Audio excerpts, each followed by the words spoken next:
Hey everybody, welcome to another round of Canje Plays, and today, while it is right behind me, we'll be getting into Folklore the Affliction Dark Tales, which is the first expansion by Greenbrier Games. So I'm super pumped to see how this goes. I played through the entirety of the core game, which is Folklore the Affliction. I failed horribly throughout the entire thing, but at least you got to see the whole game. How about that, right? Not all the secrets, because I wasn't able to uncover everything, but I still was able to show you each story as we went through. Well, we're gonna do that again. Hey, Kate, what's going on? Pull up a chair. Pull up a chair. So we're gonna go through Folklore the Affliction Dark Tales.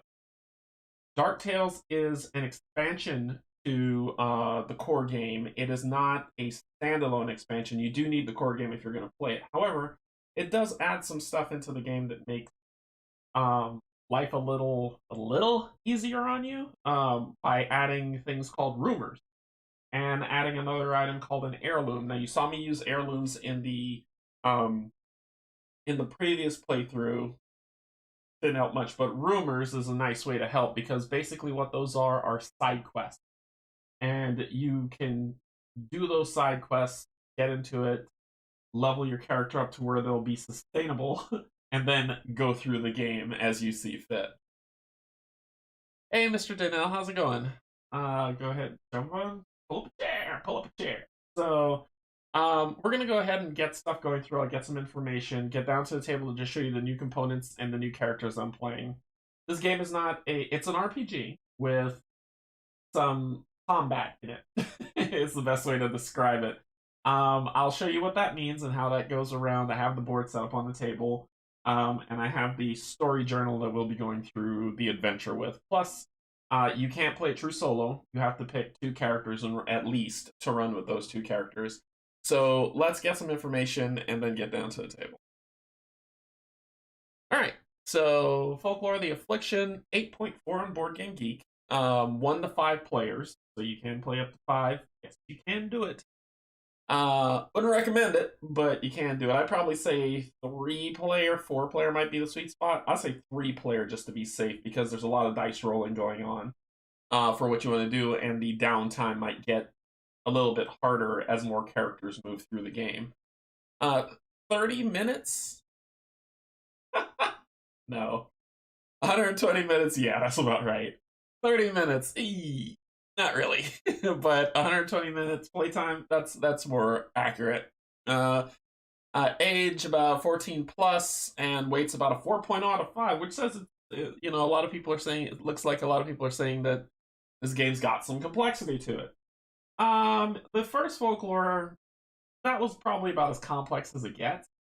That's not saying that it wasn't complex. I think that if you're saying, okay, does it stack on and get even harder?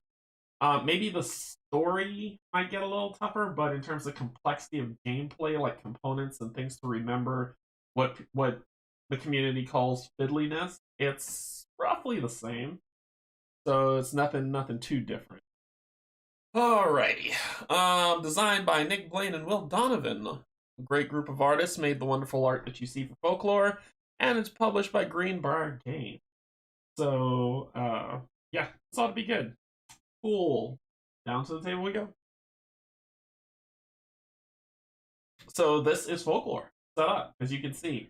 Here is the map. This is the base map that comes if you get the neoprene mat. It's a lot bigger for you to play the game on.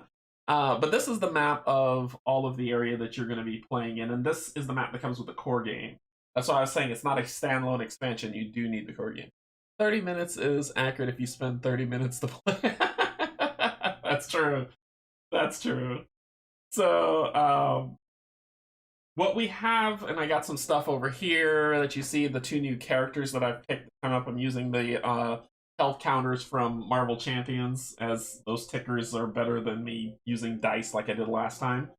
But basically, this is a game, and I apologize if you hear what's going on in the back. The neighborhood, the community lawn maintenance people are going around, and so it's a little loud. So I apologize if that's what you're hearing in the background.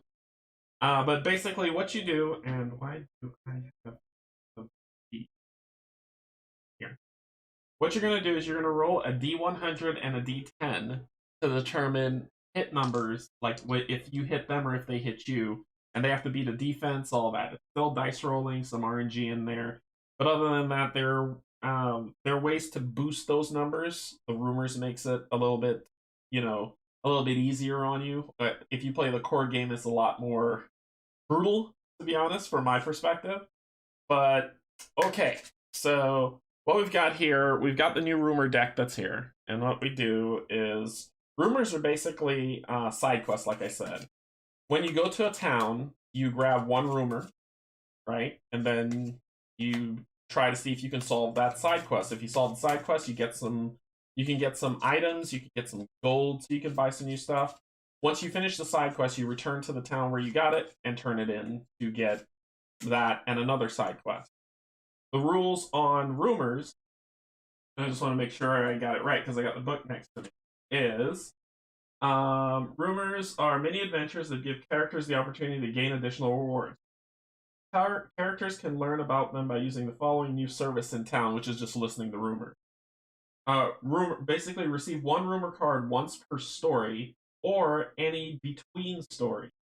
A character may only have one rumor card at a time. So basically you can say when you first start the game, it's you go to a town, you get one.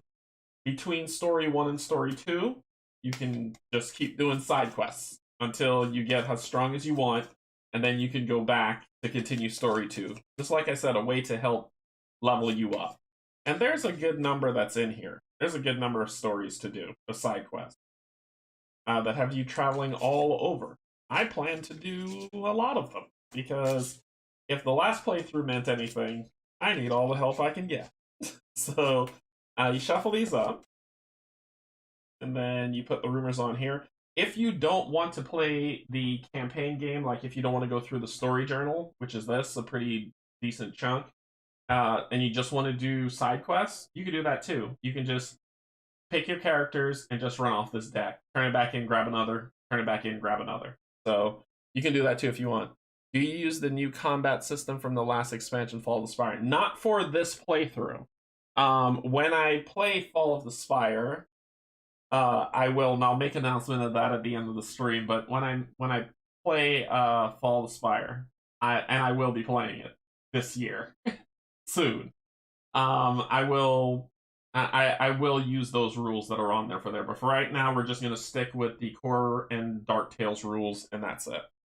Hey, Steph, how's it going? Pull up a chair. All right, we got some new off-road events, and I asked Julia Hearn about kind of what's the best way to incorporate those. And she said what you can do is just shuffle them in because they're part of the game, or if you want to get to them a little bit more often, you can shuffle the current ones that you have, take out half, and add those ones in. So you're kind of a little bit guaranteed to get them while you go. So I'm going to do that. These off-road events, I'll shuffle these up. Go through them.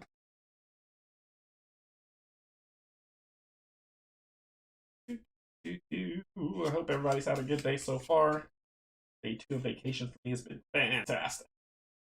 Alright, so take those. Take half of them. Half. There we go. And then grab those and shuffle them in. That's just to make sure that we can get to them in the playthrough, but you can feel free to just shuffle them into your current playthrough of what you have and be fine with it. Folklore is a fun game. It's a lot of fun. It's an RPG. I put it in the same categories like Explore It, where there's a lot of above ground things happening. The dungeon crawl aspect of it is in there as well. So don't think that there isn't one. It's just more, it's kind of mixed. And the storybook has a pathing that it wants to walk you through. You'll see. You'll see. So we'll shuffle these up. And I do need to sleeve these cards. I know. That's why I haven't bent them. Notice I haven't bent the cards.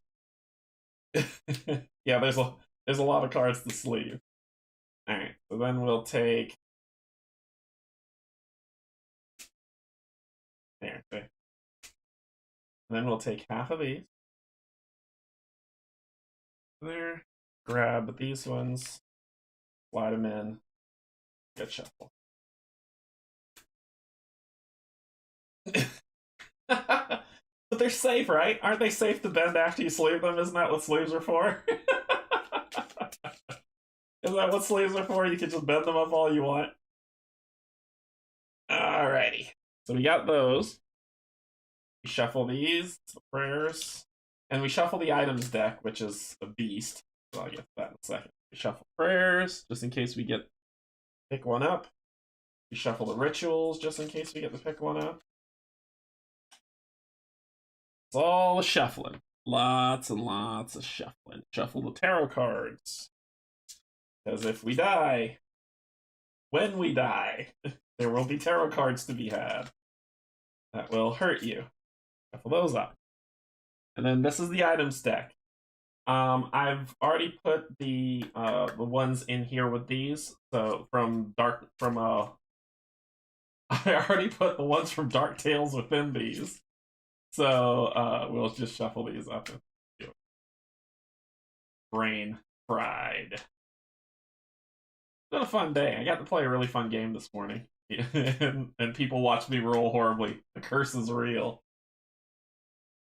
Let's see. If Shadows of Brimstone adds the adventure part of Folklore, Shadow Brimstone should be awesome. I haven't played Shadows of Brimstone at all. There's a lot of Shadows of Brimstone, and I know I saw I think it was Dale, the casual gamer, who plays it.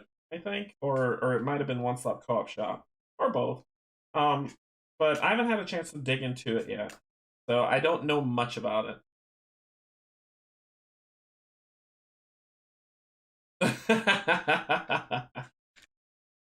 Alright. So that. And then we have animal companions that we get to shuffle. Yes, we can find animal companions, or buy. And we have militia that we can also purchase if we ever have money. There we go. Okay. Alright, ready to dance. So, our first character is the Slayer. So the Slayer is a hardened warrior and an inspiration to her allies. She's the sole survivor of a massacre which left everyone she cared about dead at the hands of the undead horde. Her troubled youth as an orphan has strengthened her body and her faith. She was vowed to hunt down the vile and the undead and destroy those who took her loved ones from her. So this is a new character for Dark Tales, and I believe it's 5 new characters that you get that you can play with. So I've chosen her as one. Yes, it's Dale. Okay. I've chosen one, and you get to choose a character focus. Either be an acrobat, where once per encounter after an acrobat makes a successful attack, she may roll 1d4 and move that many spaces. Or soldier, where in combat I could get a +3 might or +3 defense. I'm going soldier. So she will be a soldier. Come on. This is her character card. We call her Buffy. That's fair. So basically her health, which is Vita, is 23. Like vitality, Vita. Her defense is 39, so if anyone wants to hit her, they have to hit a 39 or higher. Her might is +5, so basically when she rolls dice, she adds a +5 to it. Her damage bonus is +2. If she hits, she adds +2 to her damage. Power points is 5, so if she's going to use an ability, she has 5 points that she can spend. Stride is 4, and then these are skills for checking stuff. She starts off with a cutlass, a wooden stake, and a bandage, which I'll show. Her mystical knowledge is rituals and prayers, so if anyone gets a ritual, she can get it. Her special ability. You have seen many die at the hands of evil and have learned their weakness. Gain +5 might against undead foes. So if I fight the undead, I get +5 might on top of my +5, which makes it +10. Her keywords are lethal, martial, and mythos, and that's when she's doing upgrades. Yes, you do upgrade your character. And there is another side. If she dies, she gets some abilities. But we're not going to die. It won't happen. Okay, so her starting equipment is a cutlass, which is this bad boy. It is Buffy. Arcing. So it says I'll roll a d4. It's one-handed and it's melee. If I sell it, 10 coins. So it has the arcing keyword on there. And I'll have to look up what that means because I don't know. I am not that prepared. Let's see. Meh, I'll look it up later. But it has the arcing keyword, which means something.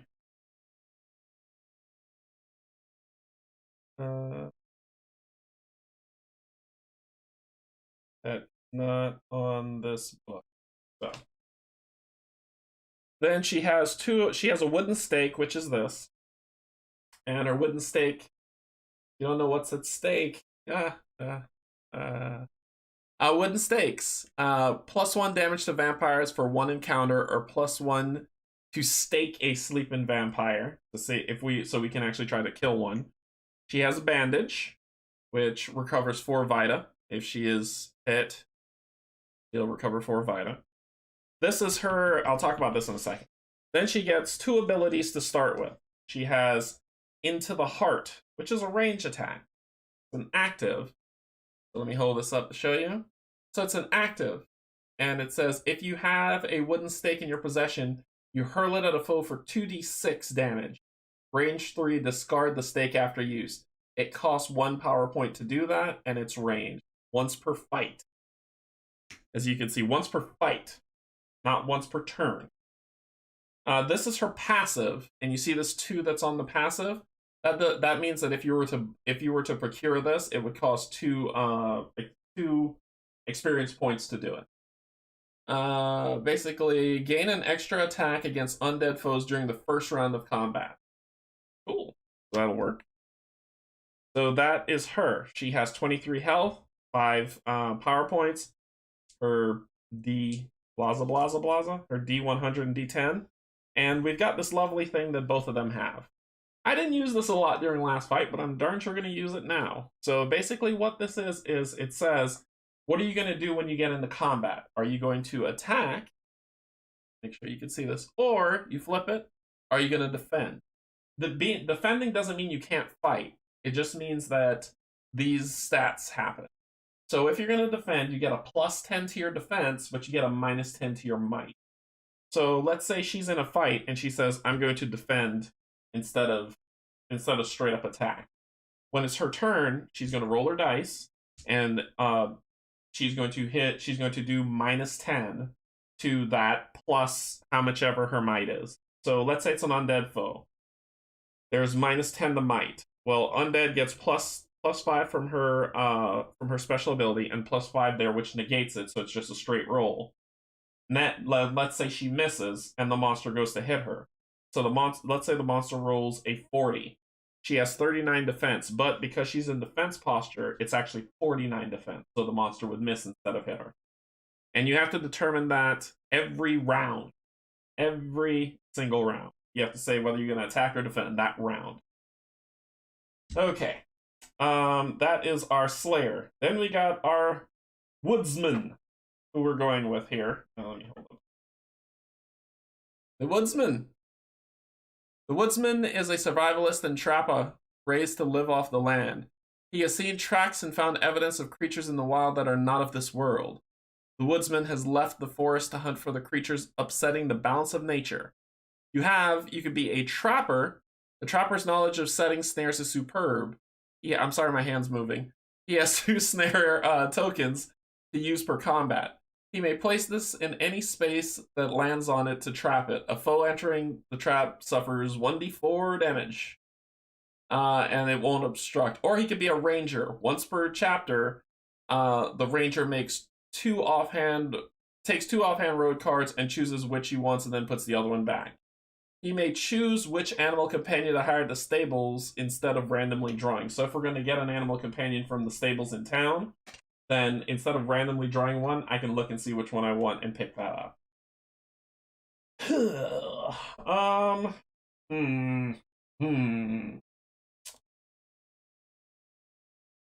Per combat, I'm going Trapper, because I get 2 snare tokens per combat. Amen. So let's see if I can find the snares. You got all these lovely things that are here. Phenomena.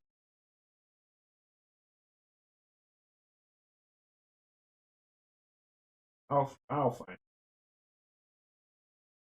I have zero organization on this thing, and I really need like to find some way to organize this game because I really like it, but stakes, lots of stakes.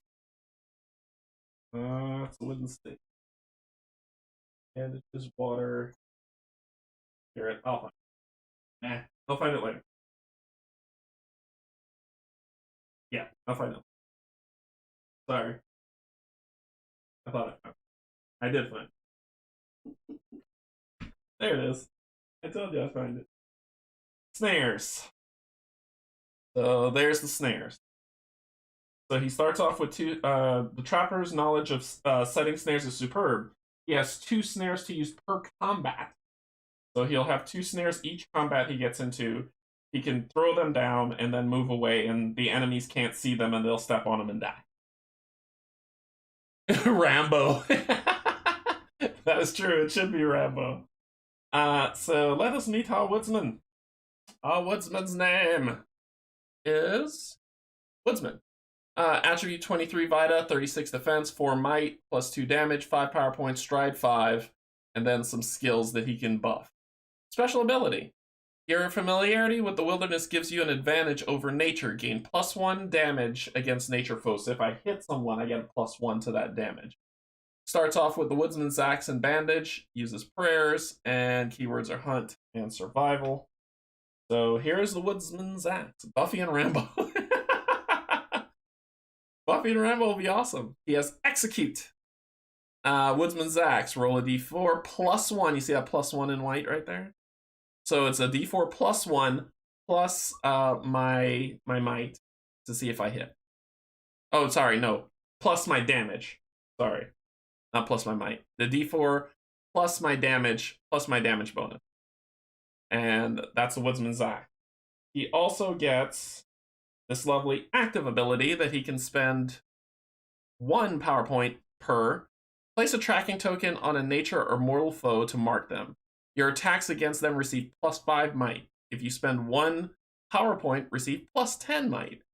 +2 power points. All creatures receive +10 might only on one target. Only one target may be marked at a time. So that's a good breakdown of killing someone. I actually like that a lot. Supposed to get my replacement all in on Thursday. That's awesome. Hey, Steven, pull up a chair. Hey, Scott, pull up a chair. That's awesome. And then they've got Taxidermist. When searching a nature creature after combat, you gain +2 to your search roll. Basically, how you find items, you kill a creature, right? And for each unique creature, so if it's a pack of wolves, I can only roll once to search, but both of them get to do it. And if you roll and you get a 10, you get an item. So this allows me to, this is a passive that says when I roll to search, I get a +2. So if I roll an 8, I find an item. Whereas with the Slayer, I have to roll a 10. Okay, bandage as usual. The attack, like you saw with the other one. So the bandage to heal, 23 health, 5 power points, and now we deal with heirloom because this is a new thing to Dark Tales. This is why I was saying if you're going to get Folklore, get Dark Tales as well. It's just a nice addition. It helps. It helps a lot. So what you do is you shuffle these randomly, and you hand each each character, an heirloom. These heirlooms cannot be taken away. They cannot be lost. They cannot be discarded. They can't be thrown into the gutter and left for dead. They stay with you forever and ever and ever, even if they're not helpful. So we shuffle these up, and we're gonna assign 2 to our people. So 1 will go to you. I'll give it another shuffle here. And 1 will go to you. And that stays with you throughout the entire. So the Woodsmans. You're about to rearrange the living room. To play more board games? That should be the answer to that. Fossilized Knuckle. Exhaust for the rest of the story to reroll any die. So per story. And I'll talk about that in a second. And then we have this other heirloom, which is the lore book. Ooh, what's this thing do? You start with +1 ability point, or an AP. You spend AP to upgrade your character. I start with +1 ability point. I'm mad at that. Okay. That's pretty cool. That's how you buy. That's how you buy skills. You start with plus. I start with +1 ability points, so I can get another skill if I want. I didn't think about that. Spur of the moment, flipping out. So these are your abilities. This is the ability. This is the upgrade deck. You can make whatever you want as long as you stick to the keywords of your character. So she has lethal, martial, and mythos. So if I look through here and I find an ability that has a 1 on it that's either blank that doesn't have a keyword or is lethal, martial, or mythos, I can buy it and use it. Heal an adjacent ally for 2 Vita. Vita. Might be worth a purchase. I could only upgrade at Church of the Crossroads anyway. Boo. So, okay. Yeah, you can only upgrade here, but I have at least an AP point to upgrade once we get started. Okay, this token. What the heck is this thing? This token is the night and day token. Basically, when it's on here, it's on daytime, and here it's on nighttime. If you're on the road, that matters. If you're off the road, that matters. So, and it's also the lead person's who's going to be doing it will be running it. So if the Slayer starts in the day, the Woodsman begins in the night. That's how the turns go. Slayer's the lead. It's daytime. Woodsman's the lead. It's nighttime. Slayer, Woodsman, Slayer, Woodsman. Yada yada yada. And if you have more than if you're playing 5 characters, then it just kind of flows around, so where it's that for the next person, and then so on and so forth. Okay, I think I've talked your ears off. You're ready to see this game be played, and let's do it. I think I've talked about everything. Cool. Story Journal 2, Dark Tales. Only matters off-road. Only matters off-road isn't. Oh, that I can't remember. Yeah, you're right. Off-road does not matter with day and night. Only road events. Only road events. Alright. Here we go. So, this is a thick book. I am terrified. Dark Tales. So you open it up, and each chapter, each story has chapters, and you're going through story, right? So story 1 there's story 1, Grasping for Answers. There is Shadows of the Dark Spire Part 1, some stuff to read, but then there's Chapter 1. And so you go through until you get to Chapter 2. And then you keep going until you get to Story 2. So you see what I mean? Like, so when it says that with healing, you can only rest once per story. So if you need to heal, you need bandages or you need to buy some stuff. But in terms of saying, okay, well, I need to take a long rest, you can only rest once per story. Me need to play board games. You need to play board games, man. Play it. All right, so story 1, Grasping for Answers. It is dusk. This will matter. We're in the Elker Pines, which is down here. Elker Pines. And the game, this scenario, this entire story, the entire story, chapters 1 and 2, take 120 minutes to play. So, Shadow of the Dark Spire Part 1. So we got, before you begin, each character must choose at least one role and record it on their character sheet. Yes, their character sheets. I don't have them because I'm building it online. But I will. Each character must choose at least one role and record it on their character sheet. The 3 mandatory roles must be assigned, even if there are only 2 characters. If there are 4 or 5 characters, they may choose from the remaining roles. The available roles are the cousin, which is mandatory. You get +1 nerve and an extra companion slot. The messenger gets +1 speech and stride. The scout +1 damage with ranged weapon.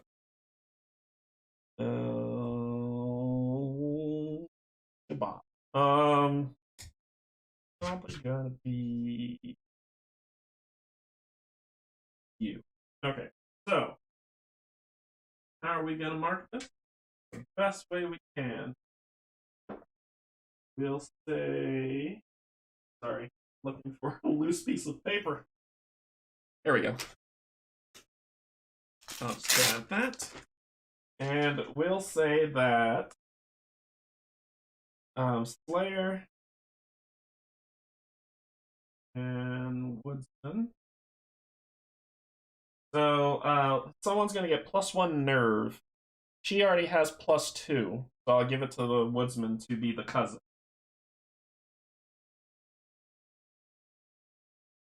And so the cousin will have +1 nerve and an extra companion slot. So 2 animals. Yay. Secondhand board game still counts.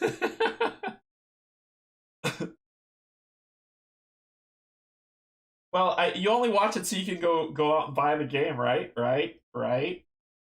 So the messenger gets +1 speech and stride. Her stride is 4, his stride is 5. Let's even it out. So she will be the messenger.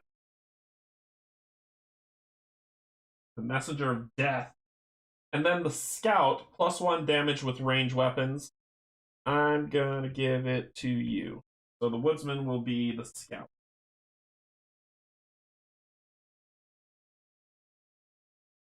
Okay. Alright. So it says each character must choose at least one role and record it on the character sheet. 3 mandatory roles must be assigned even if there are only 2 players. If there are 4 or 5 players, they may choose from the remaining roles. The roles available are there's the militant who gets +1 damage with melee weapons, and the aristocrat. If you do not have a militia companion to start a story, they receive one. Can I just do all of them? I want to do all of them.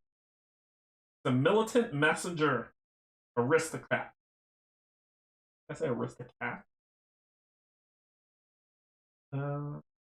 Player may choose at least one role, and record it. Even if there are only 2 characters, if there are 4 or 5, they may choose from the remaining. Okay, so it says if there are 4 or 5, they may choose from the remaining roles. So that means no. Okay, so we've got the Slayer's the messenger, the woodsman is the cousin, and the scout. All right. Story time. Canje has his marketing skills on point. Story time.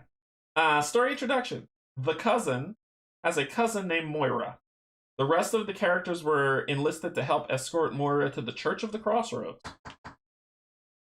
The cousin reads the following entry from their personal journal aloud. Ahem. 3rd of February. It has been a bitter winter. My companions and I came to the region surrounding the Darkspire late last year to root out evil, and we found it in excess. Unfortunately, it was through a distant relation that we encountered its vile presence. My retinue chose to stay in the rural hub of Wayland Point, where my cousin Moira, our only local contact, worked at an inn called the Reprieve. We received adequate housing for a discounted rate due to my relation, and from there we began investigating the surrounding area. Our hunches led us to a potential secret cult, probably a pineapple cult, Kate.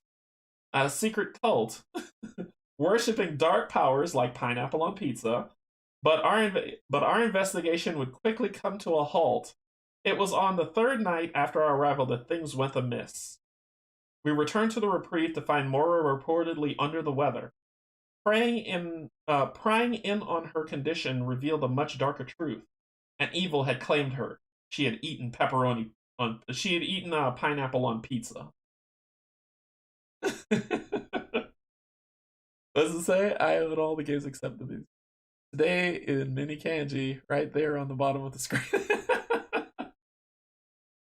We returned to the Reprieve to find Moira reportedly under the weather. Prying into her condition revealed a much darker truth. An evil had claimed her. Pineapple on pizza. Possession. It had been called. When a demonic presence takes control of a mortal for clandestine purposes. Moira succumbed to the affliction fully.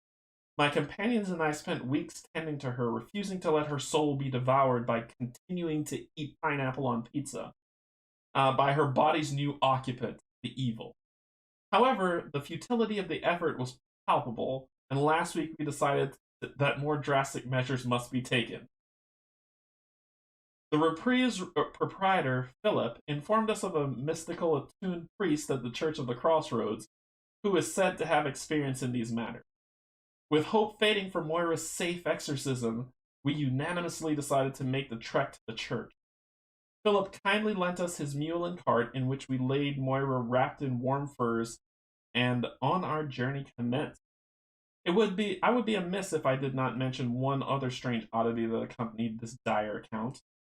We have thus far been unable to pry loose from Moira's grip a jagged triangular stone. Oh god, it is pineapple pizza, adorned with a symbol of burning flame. This artifact surely bears importance, but we have yet to discern its origin or its role in Moira's condition. Perhaps this renowned priest will be able to shed light on these gathering mysteries.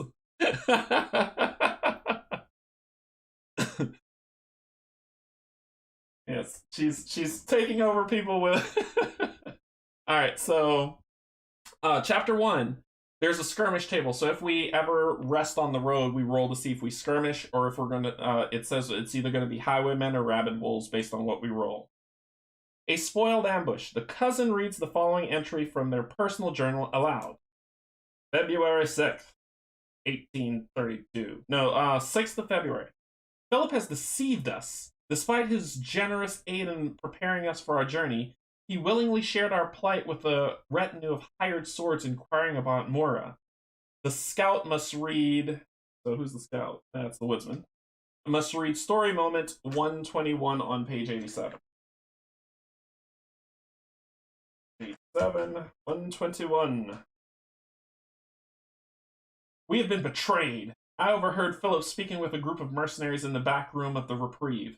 He revealed our plans to escort Moira to the church to end the curse of pineapple on pizza, and it sounds like there will be an ambush waiting for us.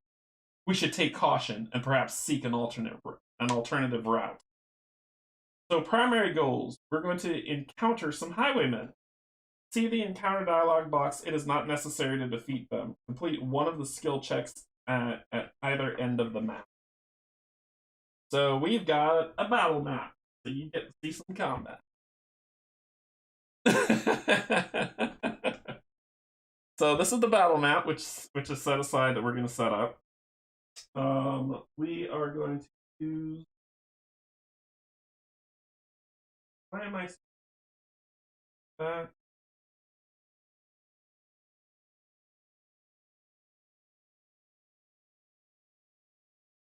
No.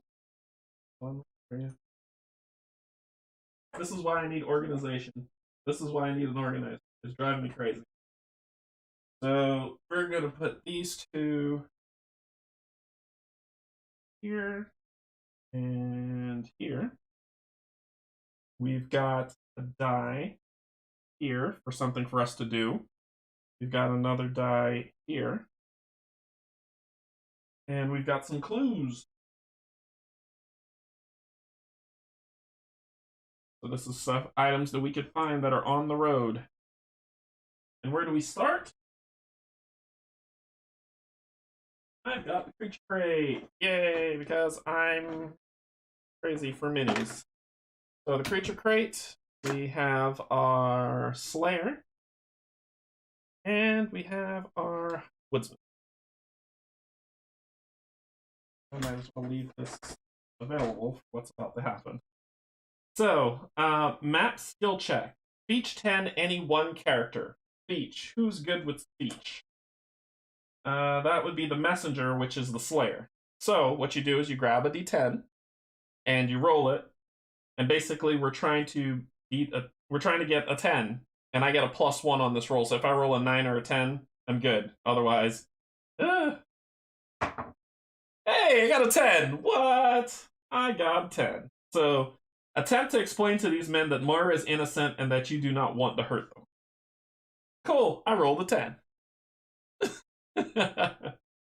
Success. The last of the mercenaries flee. Conceding victory to you, the route to the church is now open. All characters gain 30 lore and 10 coins. We don't have to fight. Okay, I'm okay with that life. So, you get 10 coins.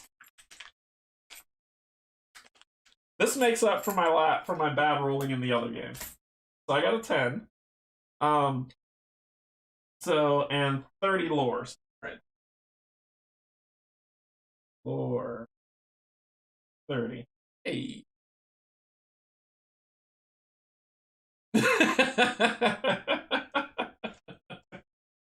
But they must continue, Kate. They must. Okay, so story moment 74 on page 84. Go to page 84. Read story moment 74. The mercenaries seem to heed your words of wisdom, preventing further bloodshed. Whether their pay wasn't worth risking their lives, or the foreboding woods of Elkra Pines unsettle them, they depart hurriedly. Any characters that were knocked out during the fight return to the game with 10 Vita. Continue on to back on track, page 4. So we don't have we circumvented combat. We didn't have to fight at all. We go to back on track here at the bottom. You navigate the untrodden paths of Elkra Pines back toward the main road, hoping you have traversed south Hoping you have traversed south enough to avoid any additional ambushes. So, world map. Travel from Elkra Woods to Church of the Crossroads. After resolving the first road or off-road event card, resolve the story skill check below. You cannot enter Wayland Point during this world map. Okay, so you get to see the RPG side of things. Yay. So we are... Oh, we didn't have to.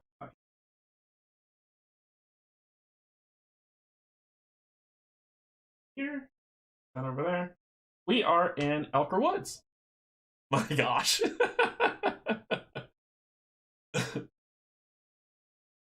So we're in Elkra Woods, and we need to get to the Church of the Crossroads. Okay. To determine who our lead is, I already said it was going to be the Slayer. She knows what she's doing, and she's got stuff. So, she is going to... Basically, you take her stride, which is 4, plus her ability, which makes it 5, and that's how many slots on this road you travel. So, in this day, she will do 1, 2, 3, 4, 5. And that's the end of our turn. At the end of that turn, we draw a road event card. So it says after resolving the first road event card. So we have road events that we're going to go through. Some might infect us and make us terribly sick. Some might not. So we'll see. When I get to Church Crossroads, I'm upgrading her. For sure. Alright, so here we go. She knows what she's doing. Alright, so there it is. Our first road event. And it is daytime. So on day, I'm covering up. It comes with 2 sides, day and nighttime. So it's daytime. You see what I hate? And nighttime seems to be okay. So a traveling bishop joined us on the road offering his services. The leader may pass Faith 5 to become Bless. The bishop will cure any characters who are stricken with sicken, spook, bloodlust, or curse free of charge. Oh, this is a free one. Cool. So basically, we're going to roll a d10. Her faith is nil, so it's just a straight 10.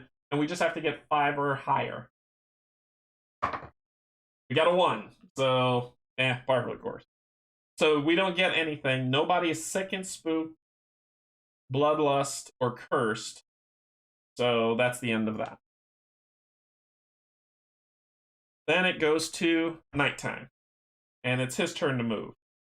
His stride is 5. So his stride is 5. 1, 2, 3, 4, 5. So we land there because it says that we cannot enter Wayland Point during this world map of movement. Oh, and I forgot to do the thing before his turn. Story skill check. The Scout. The Scout is the Woodsman. Awareness 6. You take a quick scan of the surroundings. Okay. Pull it back. 1, 2, 3, 4, 5. We're here. Okay, so now we need to do an awareness 6 check. Your awareness is +1, so I need to roll a 5 or higher. And I rolled a 9. Hey, I'll take that. So, success. You grab your companions and take cover behind a tree. A group of mercenaries walk by, heading towards Wayland Point. You decide to play it safe and avoid the town on your way to the church. Receive a boon and continue traveling on the world map. So, this is a boon. That's what this thing looks like. And if you flip it over, it says, recover all power points as... Oh, actually, there's more than one in there. Oh. What you do is you get all the boons. You shuffle them up and you take one. You take all these boons. Give them a good shuffle. And whichever one drops out is the one I got. Come on. Ah, I felt them all clumped together.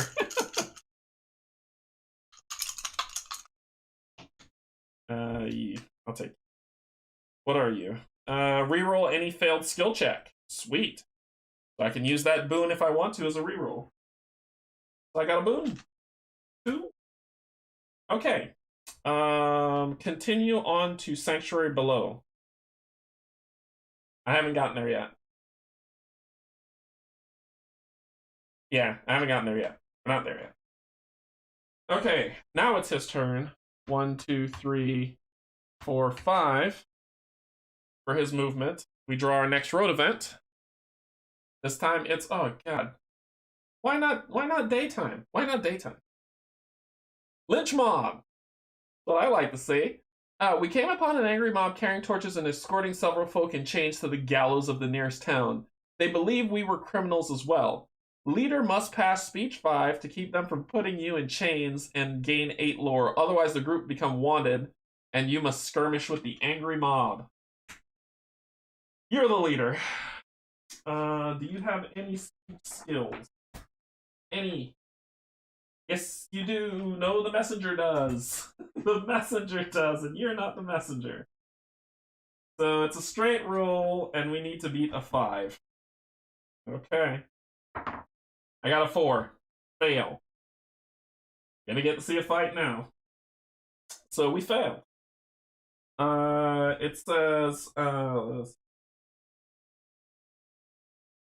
otherwise, the group becomes wanted, and you must skirmish with an angry mob. I hate wanted so much. But we're going to skirmish with the angry mob, and then I'll talk about wanted. Wanted. Ugh. Not fun.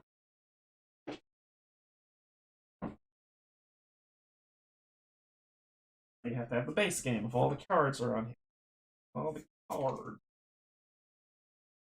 Watchman. Angry mob. So, this is the angry mob. And the angry mob has 2 sides that deal with stuff. This is the skirmish side. This is when they're on the board and they're going to chop your face in half side. So we're dealing with the skirmish side. Since there are 2 players, we're going to roll a d4 to determine how angry the angry mob is. We're going to roll a d4. It's a 4. Of course it is. This is what... the world is balancing itself. So there are 4 angry mob people here. So you put this tack on 4. And what this means is, whenever they roll, if they hit me, they do +2 damage. And what I have to do is I just have to hit them 4 times to win. That's it. I just gotta hit them 4 times, and I win. But every single time they hit me right now, they're gonna be doing 2 damage. When I knock one of them off, they'll do 1 damage and they'll get -5 might, and then knock them all the way down. If they hit me, this means they're just humans. They're normal. But if they hit me, they have a skirmish power. I will lose 1d4. If the mob's total attack roll is 80 plus, increase the skirmish counter by 1 up to the maximum for the number of characters, which is 4. It could go back up to 4. So basically, if they keep rolling over 80, they can stay at 4, and it would hurt. Because it's dusk, their might is just 0, so straight dice rolls. If it was Twilight, they get a +5 to their might roll, and their defense is 42. So that means that I have to get a 42 or higher to hit them. All right, so if they're starting off at 4. I really wish I would have rolled a 1. That would have been great. And guess what? In this game, the monsters go first. So, yay! So, I'll get this, and I'll roll this red for them. So basically, what they're trying to roll right now, before they roll, I determine what I'm going to do. I'm going to do defend, and I'll keep her at attack. Yeah, her defense is 39, so I'll keep her at attack. Okay, so they're going to roll, and this roll affects both of them. It's not like 2 rolls that I'm going to make. So this is a 76. Well, 76 is higher than 39, so they do hit me. They hit me for, it says 1d4. They hit me for 1 damage. So I go down to 22. And 76 on 46. Yep. 4 damage. Yay! 1, 2, 4. So I'm down to 19 health. Yay! Now it's my turn. So the Woodsman will go first. It's -10 to whatever this is. 44 on 42. -10. 34. Miss. Slayer, straight roll. 78, which does hit. Knock down 1. Oh, and they do +2 damage, sorry. 1, 2. 1, 2. There we go. Alright, now because they've been knocked down, now because we slayed one of their companions, now they'll only do +1 damage, but they also have -5 might. So whatever they roll now, it's going to be -5. So their turn, 60, basically 60, -5, 55, still hits both of us. Oh, this would have been attack. So they're going to do 3, 4 damage, taking me to 13. That's how easily you die. Taking me to 16. 3, 4 damage, taking me to 16. Just like that. Okay. My turn.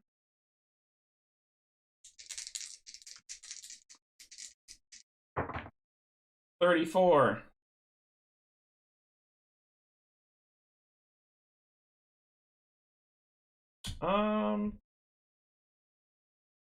They're a mortal foe. They're a mortal foe. Your attacks against them receive +5. I'm going to do that. I'm going to use my Woodsman stuff. And so I get a +5 might to it. I'm going to spend, it says if you spend +1 more, so I'll go down to 3. Get +10. Yeah, get +10 for them once per round. So it will be +10, so it's 44, which does hit, knocking them down 1. Ugh. Yeah. Now it's her turn. That is a 7, my friend. That is a 7. Ugh. Okay. Here we go. They still do -5 might. 72. Why are they rolling so high? So they'll do 3 damage, taking me down to 10. And 13. Okay.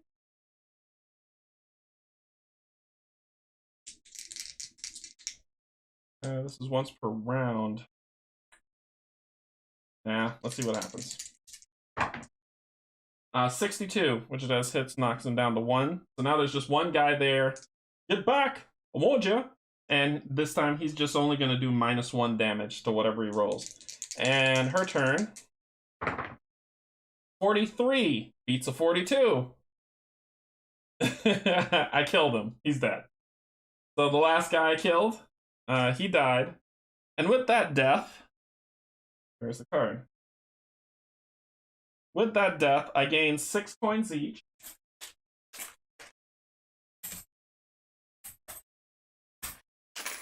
This money comes from viticulture.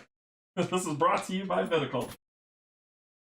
So they get 6 coins each. That's it. And they're out. And I'm wanted. I am wanted, dead or alive.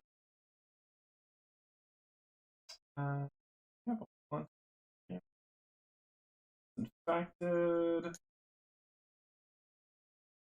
Infected. I'll read to you what wanted is, but I'm wanted, which means I can't do anything in the town until I clear my name. Suck. So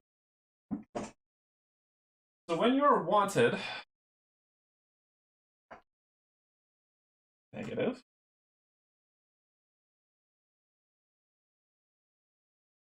Hold on. Where are you? Not positive, okay?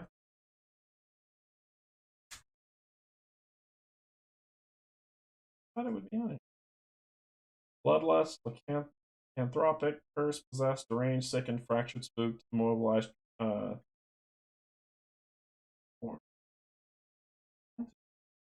basically means I can't do anything on a town until I clear my. That's what it means. And that would be.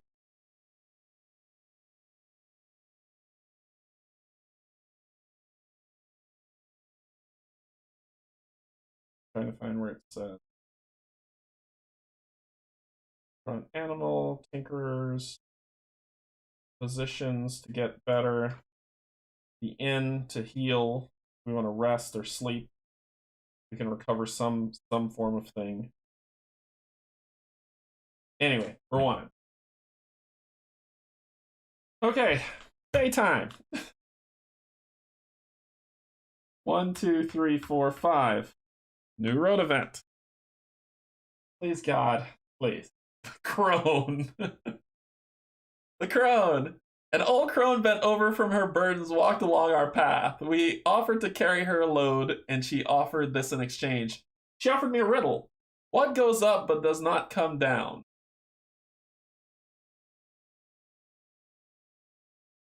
What goes up but doesn't come down? Is this an old stupid riddle? It's air.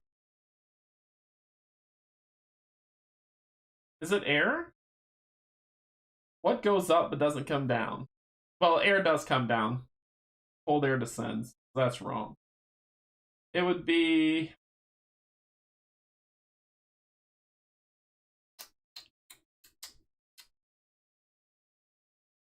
It depends. Yeah, if it's cold or hot, yeah, air goes down when cold air descends. What goes up but does not come down? And it has to be something medieval, right? I have my thumb over the answer. I don't want to see what it is. I want to try to see if I can guess it. This is an old riddle, though. It says if we win, we get something cool. If we lose, we have to skirmish again, with which we're probably going to die. So it says you offer to carry her load, and she offers this in exchange, a riddle. If you get the riddle right, if you get the riddle wrong, she attacks you for offering to help her. Old people are mean. Oh. Ta! It's in the text. It's in the text. An old crone, bent over from her burdens, walked along our path. We offered to carry her load, and she offered this in exchange. What goes up but does not come down? Your age. An old crone. The answer.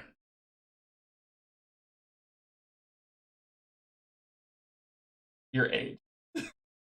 The clue was in there. The clue was in there. Gain a non-story artifact. Remove this card from the deck for the duration of your character's campaign.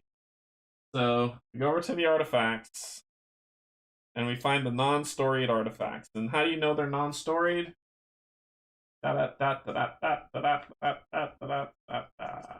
don't have a book on them. They don't have a book on them. So these are all the storied artifacts. Put those off to the side. And then we shuffle these up and gain a non-storied artifact.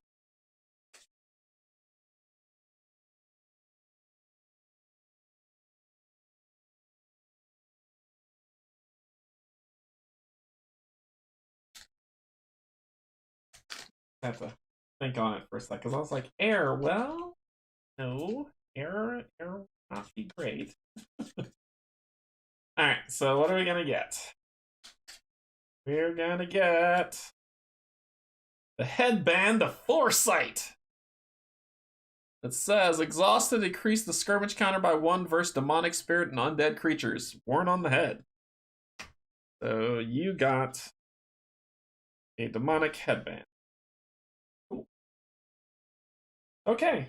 That ends that madness. Nighttime. 1, 2, 3, Church of the Crossroads. Okay. Probably before I do that, I'm going to use this band-aid to get 4, because we're probably going to end up fighting. 2, 3, 4. And I'll use this band-aid as well. Go up to 17. Probably going to die. Okay. Alright. Continue on the sanctuary. The Church of the Crossroads seems peculiarly abandoned as you enter. Asking for assistance, your echoing request is quickly met by shuffling footsteps from the stairs above. You are greeted by a kind-eyed priest who introduced himself as the priest. My apologies, friends, the priest offers. Stay a while. There has been trouble in Wayland Point, and my brethren have gone to provide assistance. How may I... The priestess stops short as he catches sight of Moira. She looks up at him, her eyes flaring a demonic red, and the stone she clutches glows white-hot. With surprising deftness, the priest brandishes a cross from the long cord on his neck. Moira hisses and turns herself back out of your grasp. Quickly, the priest commands, his mild demeanor gone. Bring her into the back and bind her, and do not touch that stone she carries. So, skill test. Story skill check. Trickery 6, all character. So, we're going to go for you. That's a 6. That'll work. And you. That's an 8. A success. You definitely restrain her without touching without touching the stone fragment. She holds, but notices that it seems to be glowing a faint red color. Reacting to her outburst, gain 8 lore. So we're at 38 lore. Okay. After securing Moira in the church's cellar, you sit down with the priest in the rectory. Rectory. The stone she carries. You may have gathered that it is not the first time I've seen something like it. It has a demonic origin and is a piece to something greater. Do you happen to know how she came by this demonic shard? No? Well, we must find out. Perhaps one of you may be able to reach her and breach the barrier that the darkness inside of her has built. Attention! If a player has the red story marker, they must be the character to perform the following skill check. Gain +2 speech for the attempt after the test. Discard the story marker. No one has that. Who would have that? It must have been from the encounter that I didn't have to do. Alright, story check. Good God. Moira stares off into the distance. You calmly reassure her that you want to help her and need to know where she found the stone she holds. One character must pass a speech 5. Who's the speecher? Who's got the speech? That would be the messenger, which would be the slayer will be making this roll. So I get a +1 to this roll, and I need to beat a 5. So I need a 4 or higher. That is not a 4. That right there is not a 4. That's a 3. Fail. It seems your words fall on deaf ears as Moira continues her blank stare. Skip to a favor for a friend. On page 6. I play terribly. Okay. Favor for a friend. After several attempts of getting through to Moira, the priest finally calls you to counsel. We should not waste any more time trying to communicate with her, the priest warns. She is controlled by a powerful influence, and we must act swiftly. I know how to quarantine the evil inside of her, but I have not been able to rid her of it. He pauses. I believe the source of her condition is that wretched stone she holds.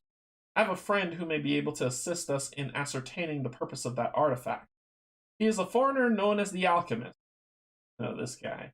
Who lives in a tower to the east. I actually have a caravan set to deliver some supplies to the man. However, there are a few more items we need to include in the delivery.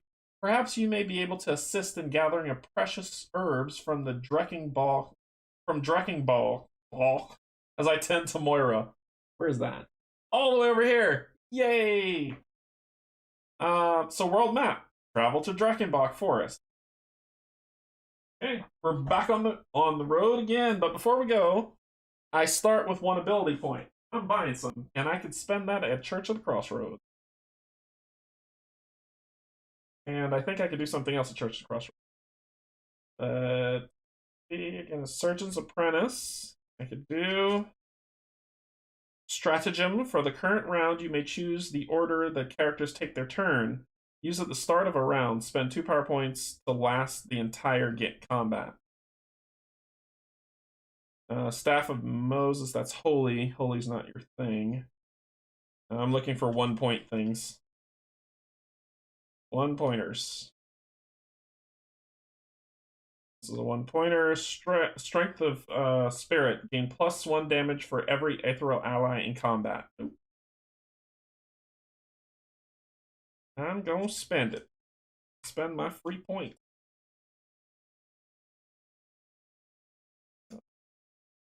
No, you don't know magic.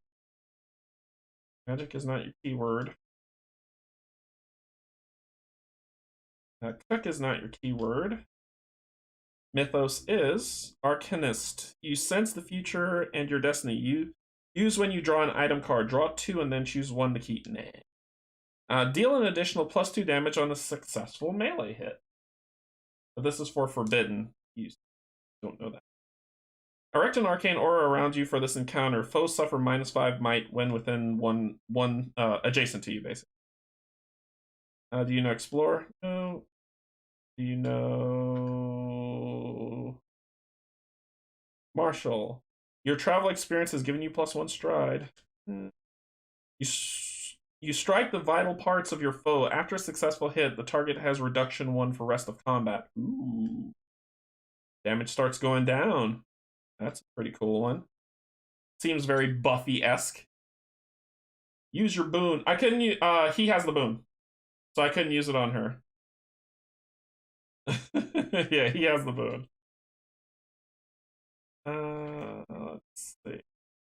Make an immediate attack against a vampire or Nakratu that hits you in an encounter.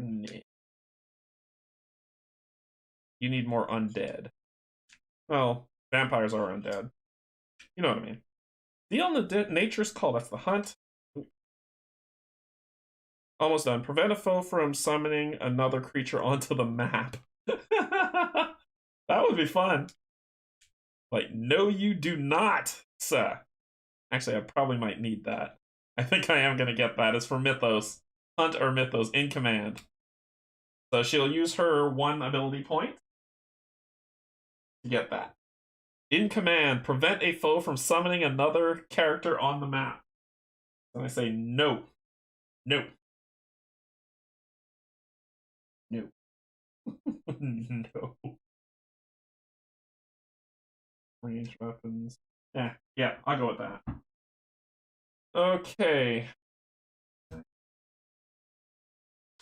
So I spend that point. What else can I do at the Church of the Crossroads? Can I heal? That would be grand. Church of the Crossroads. Learn abilities. Purchase an ability for 1 ability point for each power point cost. Purchase a random prayer for 40 coins. I don't have that type of loot. That's all I can do. I need to get to a town if I'm going to heal. So, okay, it's night. It's daytime. So let's get to Wayland Point, then over to Dreckenbach to see what we can do. We're moving 5. 1, 2, 3, 4, 5. On the road again. Yeah, I know. I've used that app before as well. I've used that app for the Android for the Android apps before. God, why? Here we go. captives. While passing a nearby home, we heard faint screams. Upon entering, we saw no one, but the cries for help grew louder. The leader must pass awareness 6. If you find the captives and become favor, or you are too late, they have been sacrificed. Skirmish with a striker. I don't want to skirmish with anybody. I just want to do awareness. Awareness +1. Hey, there's a 6. That'll work. +1, 7. You find the captives and become highly favored. Favored says, your good deeds have made an impression on the powers beyond the veil. You are granted +3 max vita and +1 to all skill checks. Hey. These are all bad things. That's a torch. Spoon. I am wanted and favored. I'm a favored wanted person.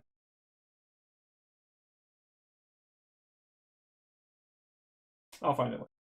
So I'm favored and wanted. So we're good. It goes away. Alright, nighttime. 1, 2, 3, 4, 5. Wayland Point. Okay, so we made it to Wayland Point. And let me look up how we can clear wanted. Wanted condition 20. Here are all the conditions properly put out here. So, wanted. The wanted condition. A character may become wanted because of some mishap while adventuring. Take the wanted token and place it over the character's portrait on the character card. If the group has a wanted character, they may enter towns. However, the wanted characters cannot take advantage of town services. They are still able to participate in story-related events. Wanted characters may not gain new militia or mission companions.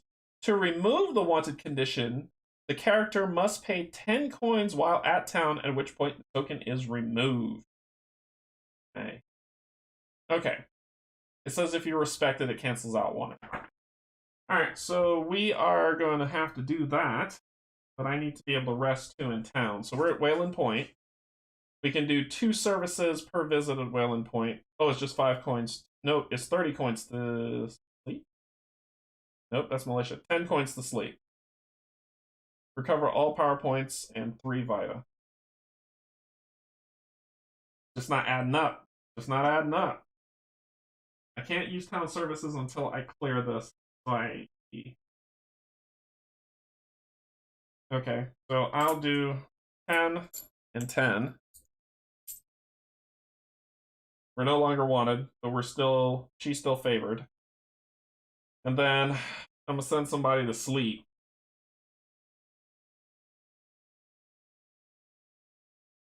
I'm gonna draw a rumor. Receive 1 rumor card once per story. That's my first. Well, clearing wanted was something I did, but I still have 2 services. So my first service is I'm gonna get a rumor. It says receive 1 rumor card once per story or any number between stories. A character may only have 1 rumor at a time. Rumors are found in the Dark Tales expansion. So we're gonna grab our first rumor. A rumor says, overrun. Reports of a legion of undead coming out of the Fellerin crypts have caused panic in the Eastern Kreml. In Eastern Kreml, that's the whole land. Or Kreml. Are you willing to visit the crypts and find out what is responsible for these? Travel to the Fellerin crypts. And then we start doing this stuff. So we got our first rumor that we get to go do. But that's the first thing I did. Now I need to be able to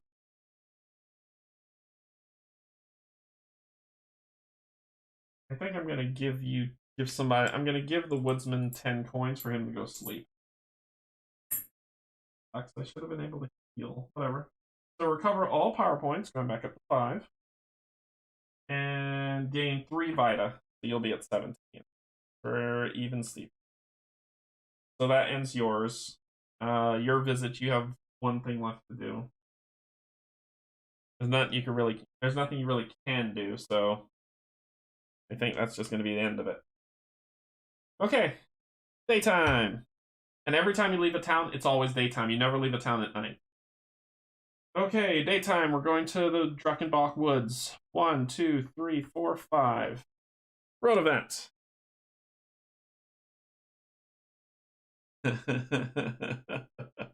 Cut off. The trade routes in the town were shut down due to increasing dangers on the road. The market is unavailable in all towns until the start of the next story. I cannot buy any item. Yay. Oh, I forgot. When I skirmished with the mob, I was supposed to roll to see if I found anything. That's a 9. Are you the one that gets the +1? Are you the one? Are you the one? No, you are not. Somebody's ability lets them do that. Is it you, the soldier? I was supposed to be getting +3 might or +3 defense at the start of any combat, which I forgot to do.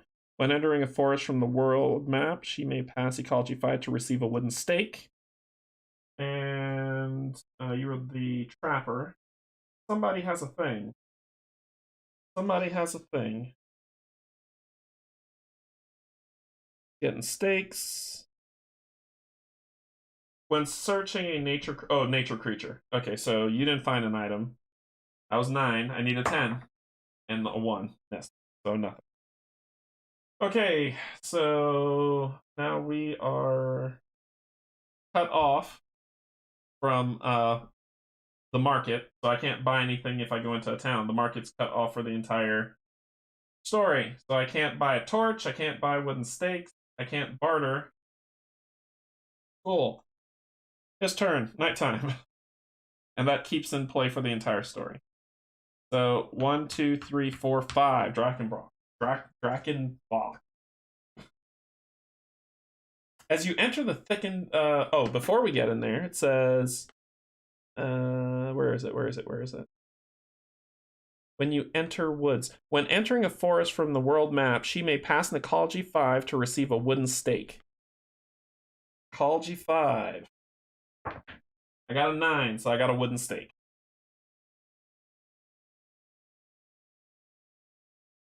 Boom. Okay. Now, where was I?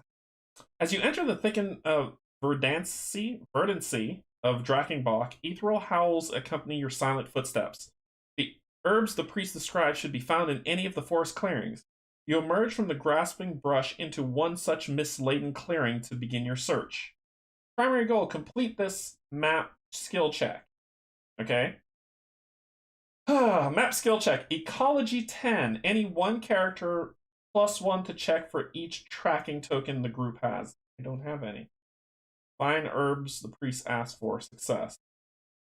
Okay, so it's either we're gonna. So who's in charge? Him. He does an ecology check. He's got a +2 on ecology, and he's got his reroll boon. So we need to roll an 8 or higher. An 8 or higher. 5. Let's reroll that, shall we? We'll reroll it. Ah, that's the worst. Okay. So, fail. You cannot seem to find the herbs you're looking for. Roll a d6 and place that skill check die on the corresponding space on the map. You must attempt this skill check in that space next. Gain a tracking token, which will give you a bonus to this check on your next. Okay, so once the herbs are found and any foes are defeated, discard all tracking tokens and immediately proceed to found the herbs. Okay, so we're going to another map because yikes! 1. Oh no! and Mr. Dettle's right. There is an app called the Folklore's Companion app that I think a fan created. I think it might have been him. Or I think he might have created it, but it's out there. You can download it. It does help you track all that stuff, and it is free. So check out the. Okay, we've got spawn space spawning. So we've got spawn spaces all over this map. 1.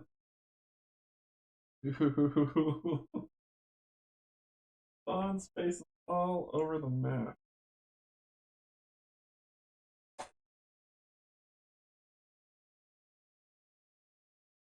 3.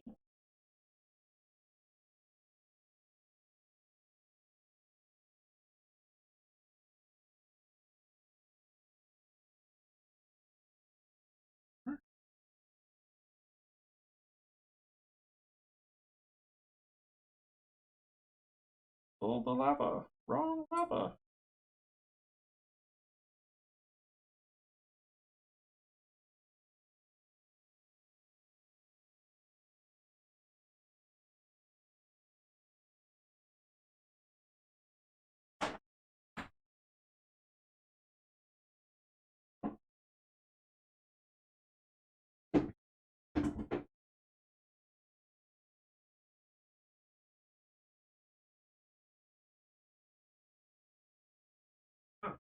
Target. Spawn in. Take all these out and look at them. This is organization. Super important. Flame, flame, lever, target. Flame, target. Stuff. Target, target.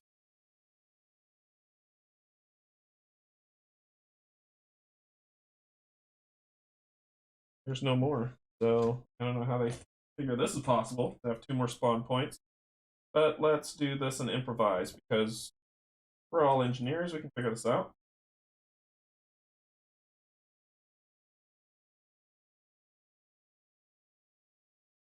So this will be 5. And we have, it says, roll a d6. 2. And place that skill check die on the corresponding space on the map.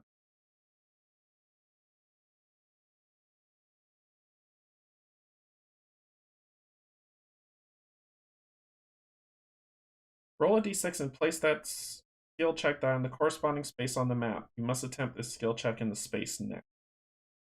In that space.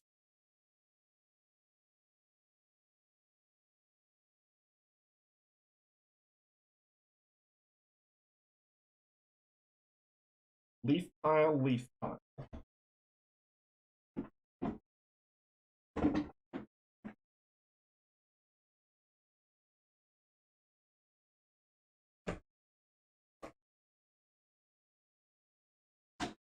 Leaf pile. Leaf pile. Okay. And our start zone, where we're going to begin. We're going to start here and here. Map setup, forest clearing. This is where we are. We've got it all set up. And then it's at the end of each round on this map. So far over. At the end of each round on this map, if the characters have not found the herbs, the scout must pass awareness 5. Who's the scout? The Woodsman. Okay, I see how they're playing this. Okay. An optional goal, flip these leaf pile tokens over to see what you find. If a snare is revealed, read story moment 134 on page 88. These different things. I need to go over to pick them up. Yes, they are.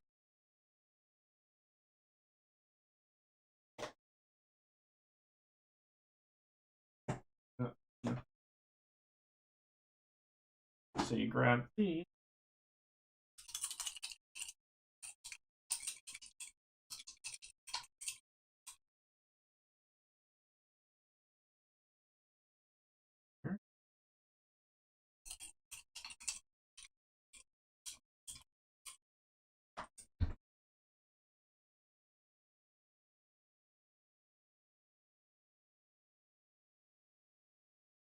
Okay. So, failure. You cannot seem to find the herbs you're looking for. Roll a d6 and place the skill check die on the corresponding space on the map. You must attempt the skill check in that space next. What? Oh. Oh. Why would you do that? So I roll a d6 and I rolled a 2. So this is where I need to make the skill check. So you cannot seem to find the herbs. Roll a d6 and place the skill check die on the corresponding space on the map. You must attempt this skill check in that space next. Gain a tracking token, which will give you a bonus to this check on your next attempt. So we get a tracking token. Tracking token.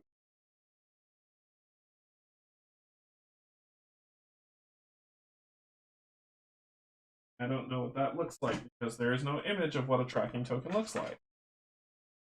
At all. At all.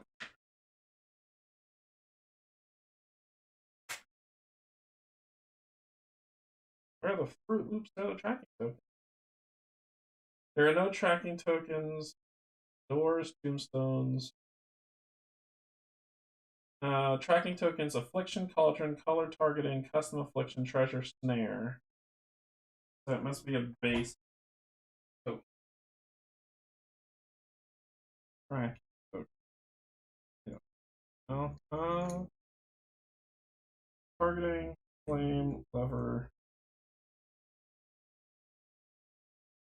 It's supposed to do something. Port. This is my storage solution for this. I need a better storage solution. We'll find out how that helps one. So I gain a tracking token. I have one, whatever the heck that is. And it says that at the end of each round on this map, if the characters have not found the herb, the scout must pass awareness 4. If I pass, I gain a tracking token. If I fail, the group must skirmish with a rabid wolf. Okay, so let's start off. Since there's nobody here, we need to get over here. 1, 2, 3, 4, 5. 1, 2, 3, 4, 5. Let's see what's under here. Leaf pile. Green. Receive D10 times 4 coins. Hey, 40 coins. Mad at that.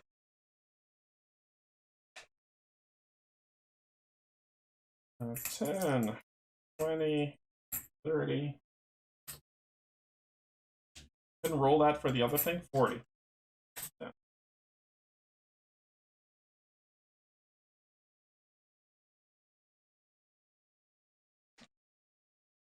Save some money here. 10, 20, 30, 40.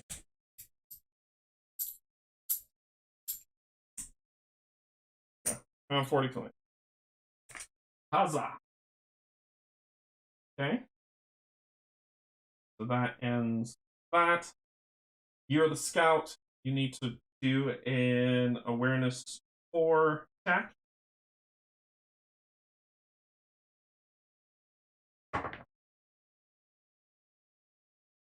Okay, so we're gonna skirmish with some rabid wolves because I can't roll dice today at all.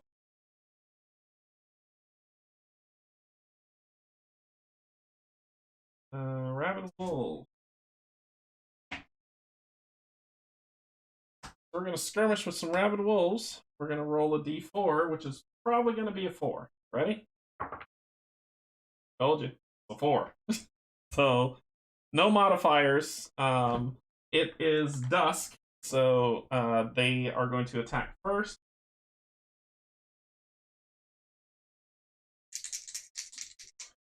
I'm not going to shrink my attack. I am going to.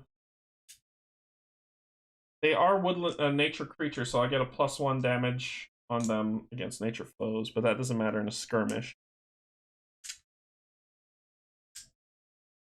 None of this matters. And exhaust. Decrease the skirmish counter by 1 versus demonic, spirit, and undead creatures. Dang it. Okay, so that doesn't help. Exhaust for the rest of the story to reroll 1 die. It's okay. They attack. 43. Man, I should have done something. I should have raised it. But I didn't, so they hit. So it says lose 2 Vita. If the total attack roll of the rabid wolf is 80+, all characters that were hit become sickened. So we just lose 2 Vita, going to 15 each. Okay, now it's our turn. It's a 46. I have to hit on a 40, so success. Then for the Slayer, that's a 4. That's straight up miss. Okay, Wolf's turn for the skirmish. That is a 5. I will take that. Miss. A 6. This is getting better. And a 90, which hits for 1. Okay, Wolf's turn. That is an 88. If the total attack roll of the rabid wolves is 80 plus, all characters that were hit become sickened 4. So we need to test to see if we become sickened. Sickened sucks. Yeah, I would have missed.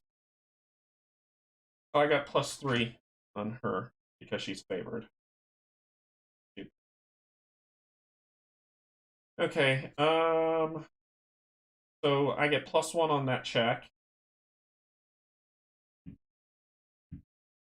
Not you, though. Let's make sure we're going to lose 2 health no matter what, so you're going to 13. You're going to 16. Then we need to do our check. Ooh, you become sickened. Sickened's not a good thing. I'm probably going to re-roll that die, because sickened's not cool. Basically, +2 would be 3. So your confidence has been shattered. Receive -5 might, -1 nerves, and pass a nerve 5 at the end of any combat to remove this status. Oh, no. Sorry. A foul malaise has stricken you, reducing your effectiveness in combat. In an encounter, roll damage dice twice and take the worst result. I'm going to re-roll that 1. I don't want to be sick. There we go. Nope. And then for you, nope, that's 2 9s. Okay. Our turn. That was suck. 14. Nothing. Oh, it's -1, not 2. Oopsie. Oopsie, oopsie. There we go. Here we go. Let's try it again. 84. Yes. Okay. Now, your attacks gain -5 might. 68 -5 doesn't matter. So it's just 1 damage and 1 damage. Now it's our turn. I just have to hit you once. That's it. 1 time. 96. There we go. So you are defeated, and we get 4 coins each. 5, 5. Okay.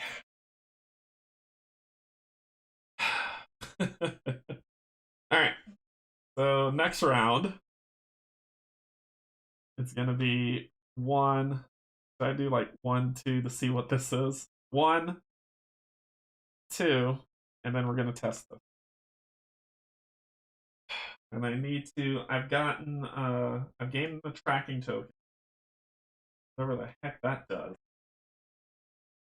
Oh, +1 to check for each tracking token the group has.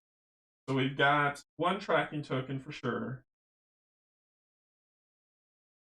1 tracking token, and I need to do an ecology of 10. So 9. Nope. Failure, the group must... Nope, that's not it. Failure, reroll this. 5. So it goes over. Well, it's your turn. Your turn. 1, 2, 3. Let's try it. My ecology is +2. And we gain a tracking token. So we've got 2 tracking tokens. Okay. 6, which means the die moves here. What? What is happening? So we gain a tracking token, so we've got 3. Oh my gosh. Okay. So at the end of the round, if the characters are not found, we need the scout needs to pass awareness. 8. I did pass awareness. If you pass an awareness, gain a tracking token. So we got 4. New round. 1, 2, 3. What's under here? Draw an item card. Hey, I will do that in a second. Holding on to this right now. Your turn. 1, 2, 3. We've got 4. We've got 4 tracking tokens plus 2 ecology, so we're at 6. There we go. I got it. Jeez. Okay, success. You found the herbs, gain 8 lore, and echo howl surrounds you as you see the mist come together to form a large wolf. You notice a white-hot glowing pentagram between its eyes. It seems an unnatural foe has been sent to track you down. Encounter a white wolf, placing it anywhere within the starting zone. A white wolf.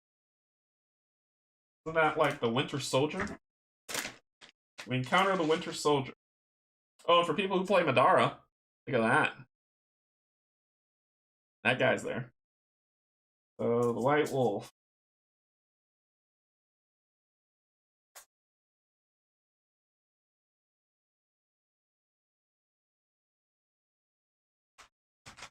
White Wolf.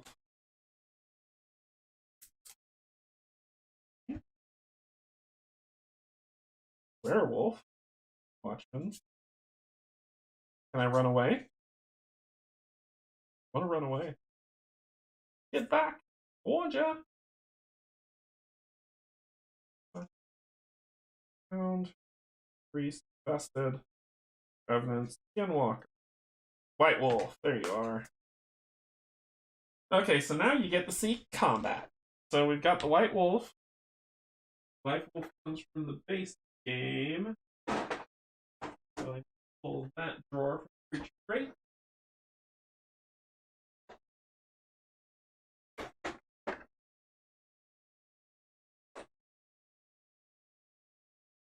There. Creature Crate back in.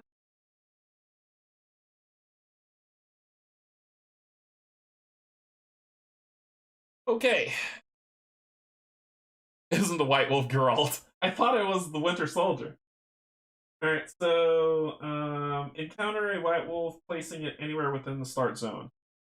Alright, I'm in danger.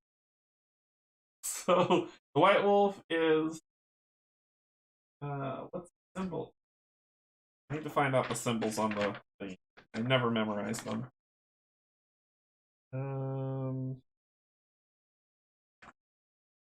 See if I can find what symbol that is, because that looks like a horrible symbol. It wants to hurt my face. Here we go. So that symbol is spirit.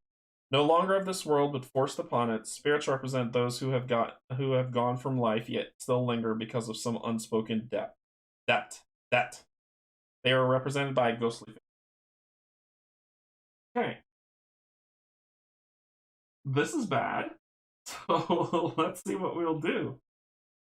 New round. Here we go. The wolf. We go first this time. Yay, but in skirmishes they go first. So we go first. She needs to get there quick, fast, in a hurry. 1, 2, 3, 4. And that's all she can know. She has Into the Heart. If you have a wooden stake in your possession, you hurl it at your foe for 2d6 damage. This wolf has 19 health, just to let you know. Just so you know. This wolf has 19 health.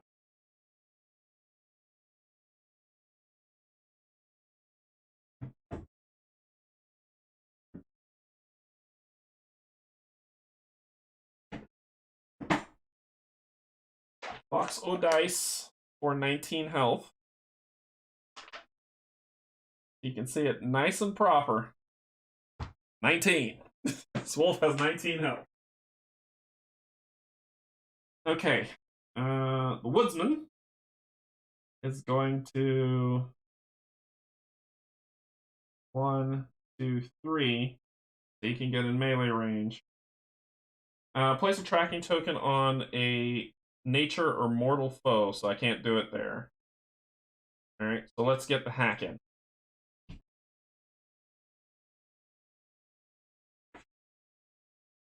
Execute a keyword I care about.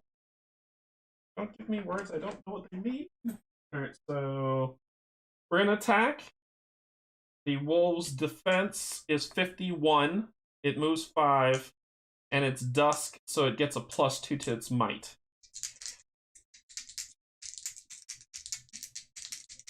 So let's see what we get. So I have to beat a 51. I got an 18. That is not beating a 51. So that ends my turn. It is the wolf's turn, because she went to move, couldn't get close. She... Oh, she was going to throw a thingamadooey. Yeah, she was going to throw a stake. That's what she was supposed to do on her turn.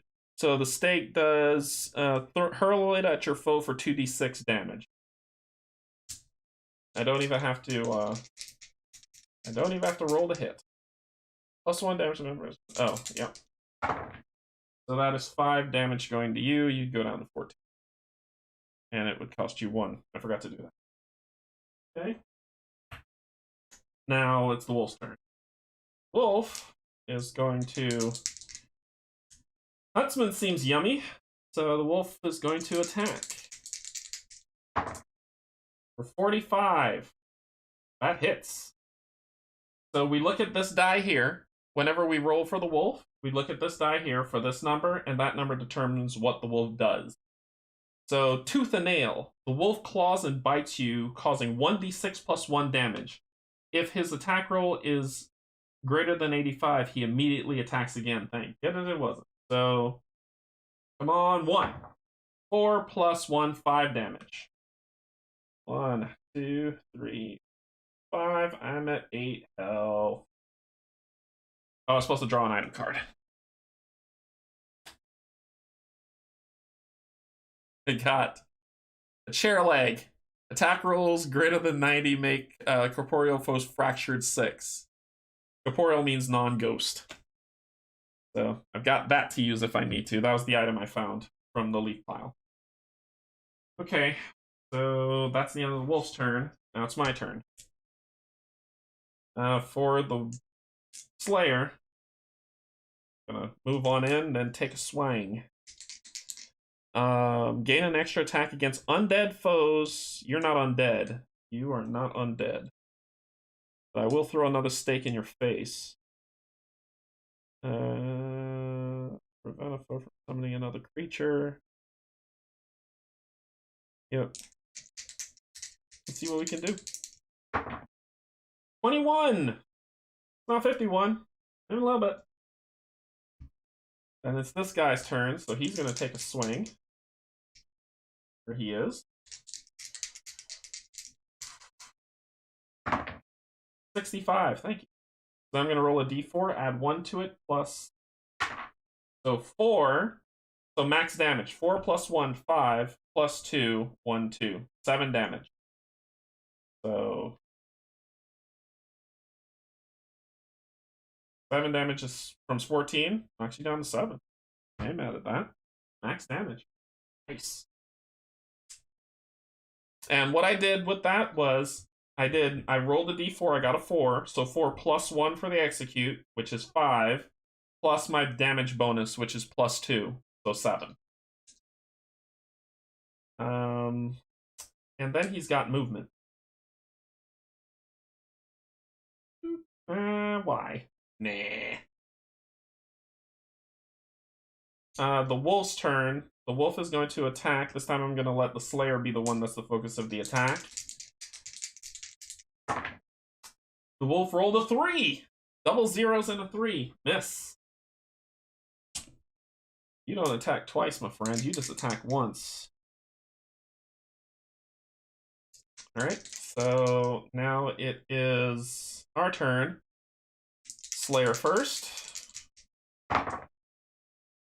10! Yay! That was for the Woodsman's turn. 77. Sweet. So that will be 2 plus 1, 3 plus 2, 5. Taking the wolf down 2 health. Pretty good, pretty good. Pretty good. Okay. Now it's the wolf's turn. See how it goes? Just back and forth until we're done. 34. It's always the Slayer. 34, miss. And I'm making attacks. I'm not flipping these around at all because, so that's a miss because her defense is 39. So no go. Slayer's turn. 48. Plus might, plus 5. Did I beat 51? Yes, I did. 48 plus 5. Plus being favored, which I kept forgetting. Plus being highly favored. Gives me a plus. Oh, no. That's fine. I'm good. Plus 5. I do hit. So 48 plus my might will determine my hit. My hit is a max damage. So 4 plus 2 is 6. Bye-bye, Mr. Wolf. You did. You died. When you die, I get 6 coins each.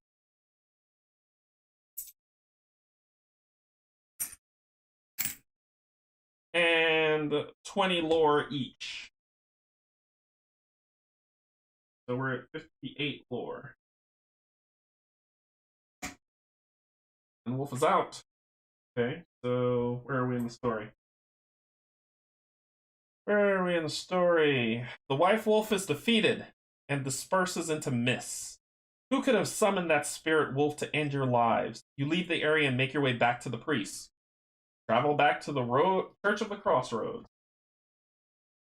Okay. So that's what. So you see what I mean when I say like it's there is combat. There is a dungeon, quote unquote, dungeon crawl aspect, but it all depends on what you do. So daytime.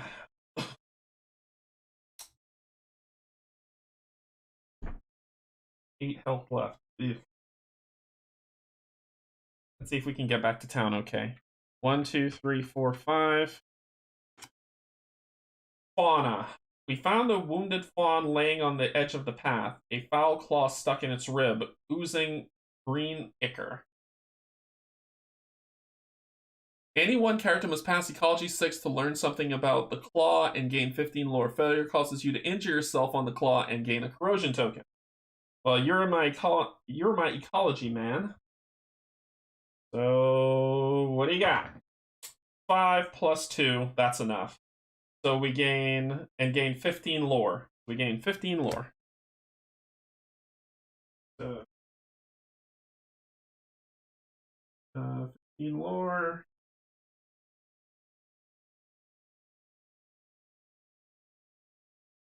73. 73 lore. Okay, that ends that. Nighttime. 1, 2, 3, 4.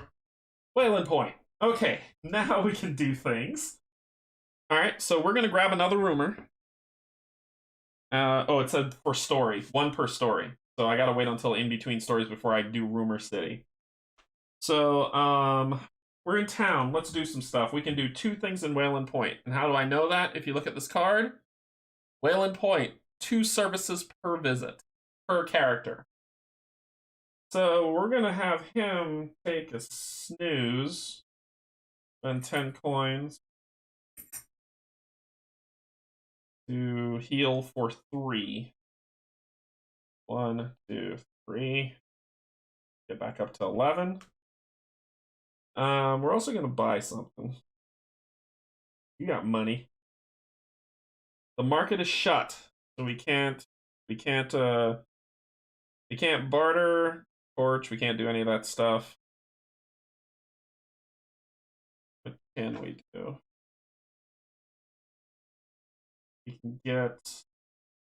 We can draw an animal companion.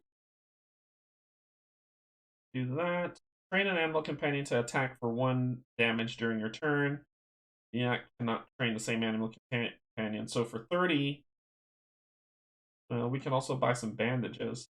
5. So yeah, that'll work. So for 5 coins, I'll pay 10 to get some bandages for us. 2 bandages.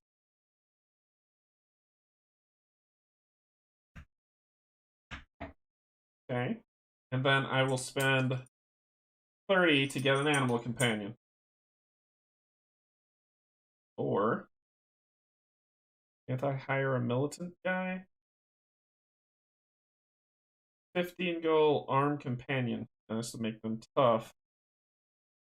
Gamble. Hire malicious 30 gold. So either I can hire a militia companion or an animal companion.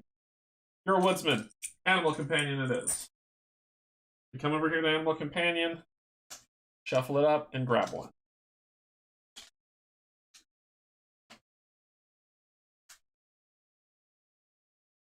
We got kitty cat. +2 ghost points, and you cannot be cursed. So I got an animal companion. That's 1 to rest. The other to get an animal companion. Yours would have been 1 to buy bandages. And the other to...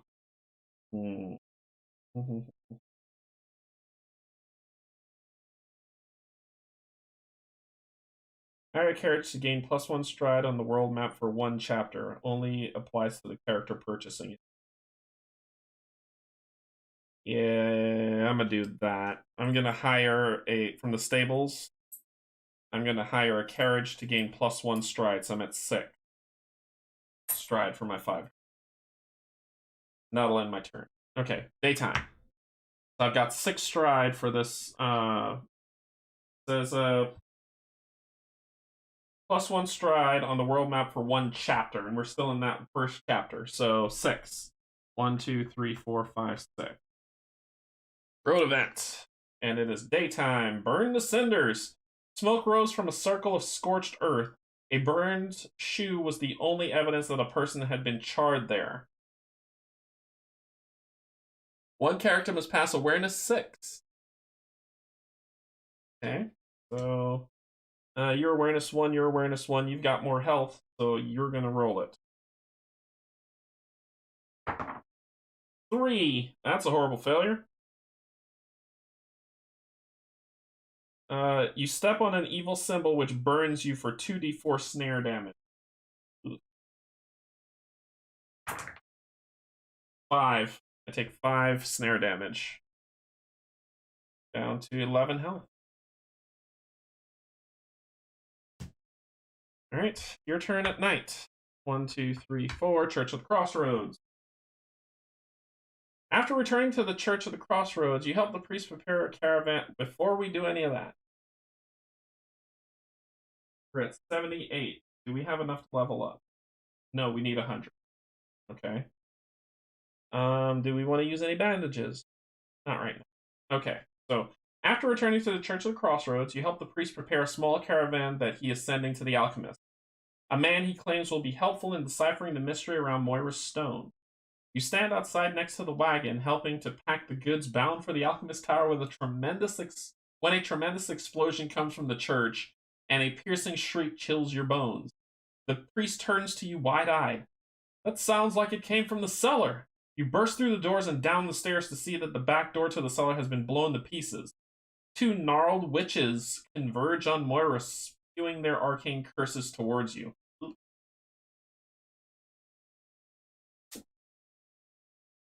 So, map time. So, battle map. We've got Wretched Hag. Why they gotta be wretched? Wretched Hags. Got stuff all over them.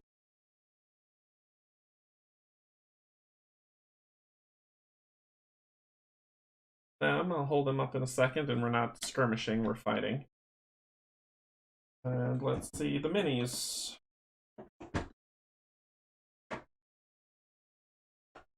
Here they are.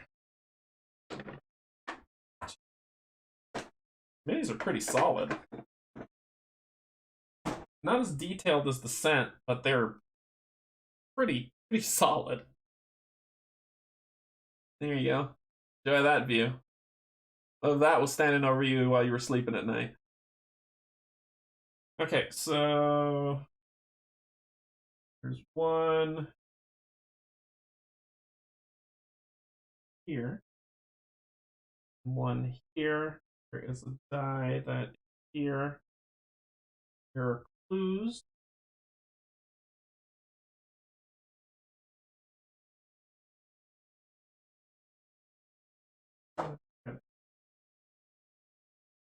Clues that are here. And we start here and here. Okay. Our objective, should we choose to accept it? Primary goal, defeat all foes. See the encounter dialogue box. So this red thing is to help Moira by performing this map skill check, which is the messenger who is the Slayer. So the Slayer's got to do a check. That'll be funny. Okay, investigate all search items, gain +1 to your search rolls, available only during combat.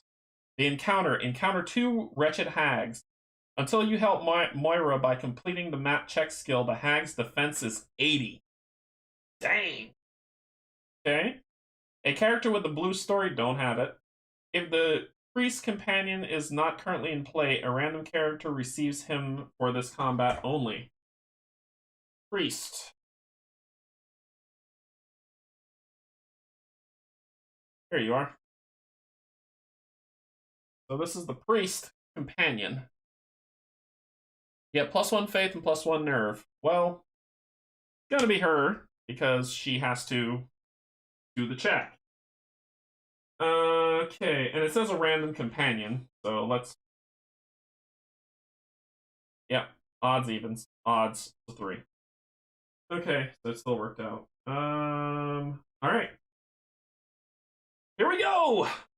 So, round 1. Let's see. What are we gonna do? Well, first I'm gonna use this bandage to go up to 15. 15. Yep. That.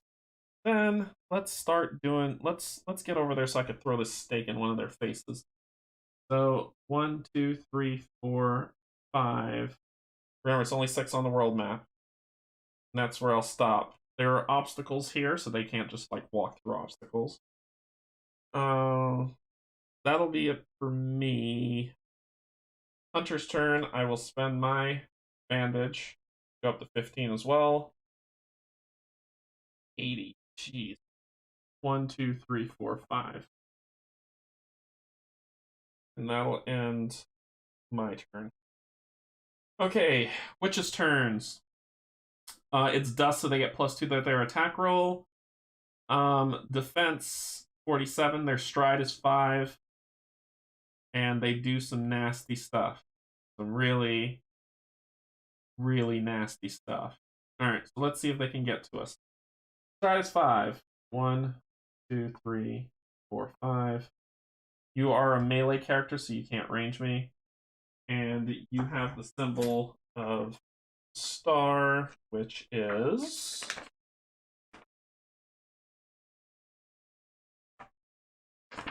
symbol of the star tells me that you are a cultist. So you are in control of the pineapple on pizza. Once mortal, they have sold their souls to the Dark Lords for pineapple on pizza, and now they do their nefarious biddings represented by the 5-pointed star. Okay, that's that one. This one's 1, 2, 3, 4, 5. Okay, our turn, because they can't do anything. 80. I have to get past them and get to her so I can shrink them down and kill them. 1, 2, 3, 4, 5. 1, 2, 3, 4, 5. I'm gonna spin around. I'm gonna throw this other stake at them. Spending 1, going down to 3. Dealing 2d6 damage. 4. Awesome. So, let's get the dice up for them. They have... How much health do you have? 16 health each. Cool. Cool. 1 and 2. 16 health each. So, and you're the one that I hit for 4, so you're at 12. 12. Come on. You can find it. There we go. That's the end of my movement. Let the Woodsman do the work. 1, 2, 3, 4. And we are going to attack. We're going to attack. See if we can keep them busy. So we're going for 80.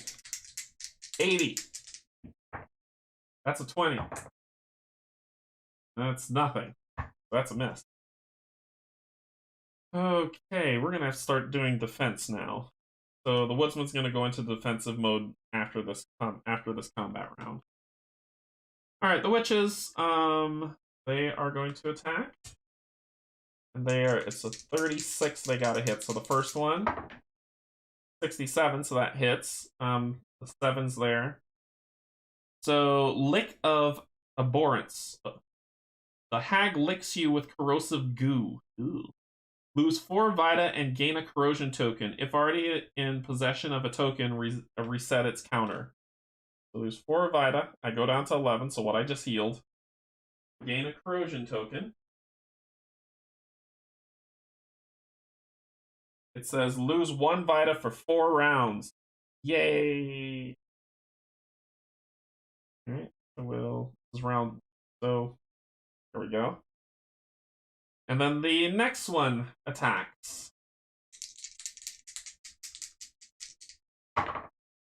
47 plus 2, 48, 49, which does hit. And it's a 7 again. So it says I will lose 4 Vita. 1, 2, 3, 4. I don't think the Woodsman's gonna make it. And gain a corrosive token. If already in possession of a token, reset its counter. So it still hasn't started yet. And that ends their turn. Yeah, it is gross. It is gross. Alright, the Slayer. 1, 2. Let's test. So, Matt check Faith 7 with the Messenger. I get a +1. What do we got? A 3. That's a fail. It's a big old fail. That sucks. Okay.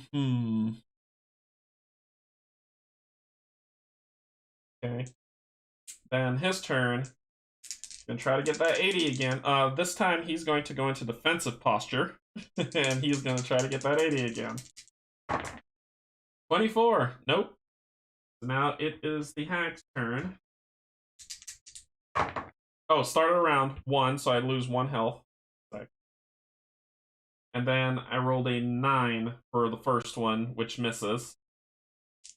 And for the second one, 6, which misses. Ooh. Okay. So, your turn. Let's try this again. There we go. That's a 6. Got it. 6 plus 1 from the priest, 7. Laura is crouched, breathing rapidly, appearing violent and ready to lash out. A fiery symbol has appeared on her forehead. Oh wait, it says, when I failed the first time, I should have read this. It says, the sight of the symbols jolts you, and a terrifying vision comes to you of a blackened, charred hand bursting from your mouth. Suddenly, a voice emerges from worlds away. Read story moment 64 and 83. So I did screw that up. My bad. My bad. 83. So let's just stick with the failure. 64. I am inevitable. You shall never stay my coming. Infernal gibberish follows the declaration before you finally regain control of your body and voice. Lose 1 before Vita and become possessed 8. if the wretched hags are still alive, their defense is reduced to 60. So now it's 60, not 47, which is still sad. And I need to resist possess, possess. Just,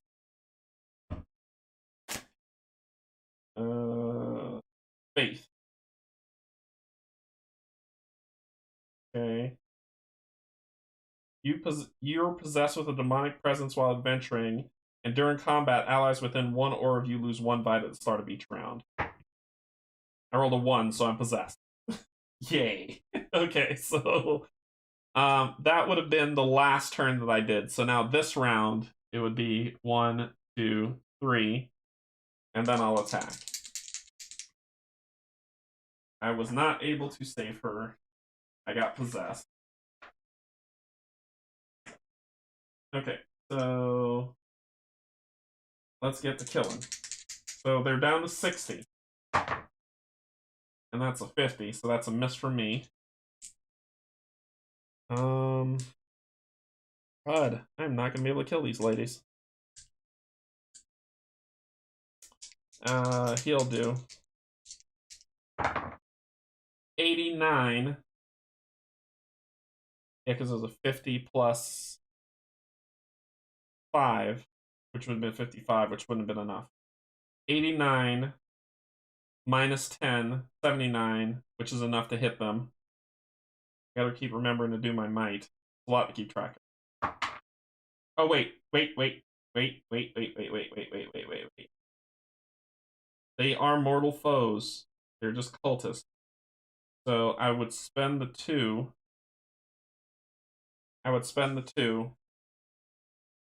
To make it 10 for everybody. All characters receive once per round. Shoot. I'm messing myself up. Anyway, I rolled a 1 plus 1, 2 plus 1, 4. Which will put this at an 8. That'll end the round. I will remember to do that next time. Okay, so...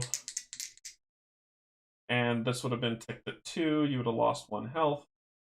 There we go. Yeah, it can be brutal. I just have to keep remembering. And then I'm going to back up 1 and drop a snare. And then back up again and drop another snare. And then back up here. So the snare's there. Come get me if you want. Okay, so the witch's turn.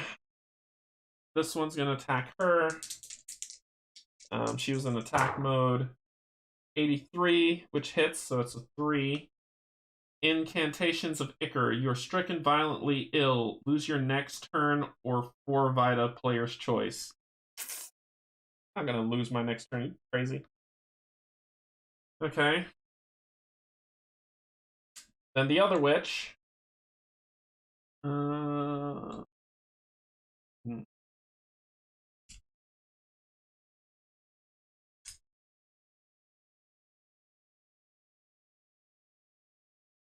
We'll go after her too. That only makes sense. 95. That's a 5. I get licked. Erosion. Lose 1 vita for 4 rounds, and we're on round 1, and I lose 4 health. 1, 2, 3, 4. I'm at 7 health. Not looking good. Not looking good. That's both of them. All right. We declare at the beginning. We're going into defensive posture. I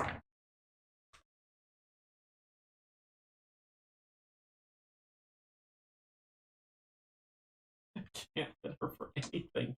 I'm gonna move. 1, 2, 3, 4, 5. Her movement is 5, so she's gonna catch up with me, but whatever.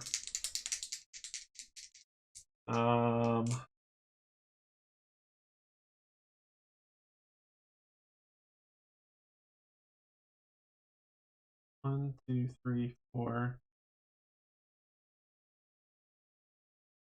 5. Should be 1 away. Oh, you were here. 1, 2, 3, 4, 5. Okay. The witch's turn. This one will go after him. 1, you step on that snare. You're going to take 1d4 damage. 3. Going down to 5. Going down to 5.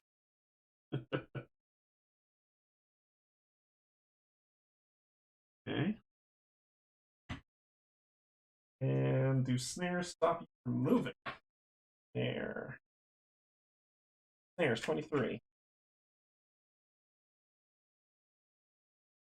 Snares. And a snare is a type of damage that characters may receive from a trap, natural hazard, or some other unfortunate event. When you are hurt by a snare, you'll be instructed to take snare damage. Receive 1d4 snare damage.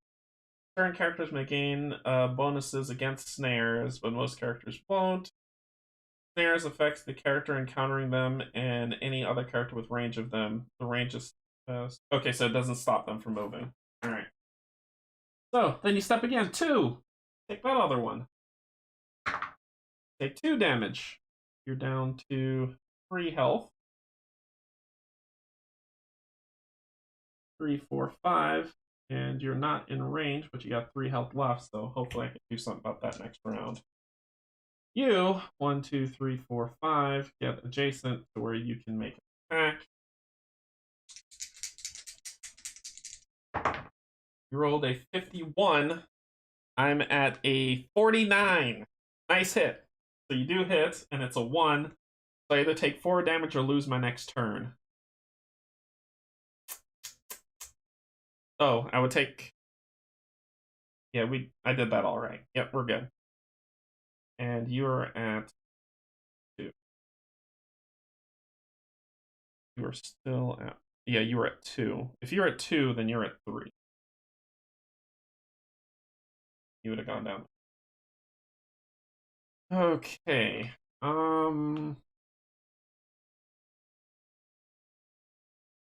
When the wretched hag is in a combat, foes always win first strike. Coven rules: characters hitting the hag in melee lose 1 vita for every 3 damage caused. Did not read that. That sucks. I'm not gonna beat this lady. Okay. So I'm just going to lose 4. Go down to 3 health. Alright. Next up. Got nothing else to lose. Let's just stick with straight attack. You first. 34. Ooh, excuse me. 34. That does nothing. Nothing at all. I'm going to die because I can't roll well high enough.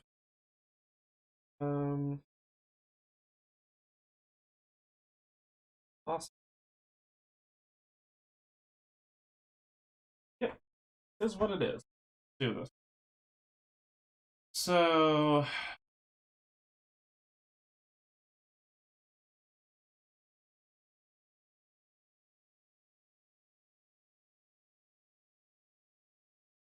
nothing I can do about that.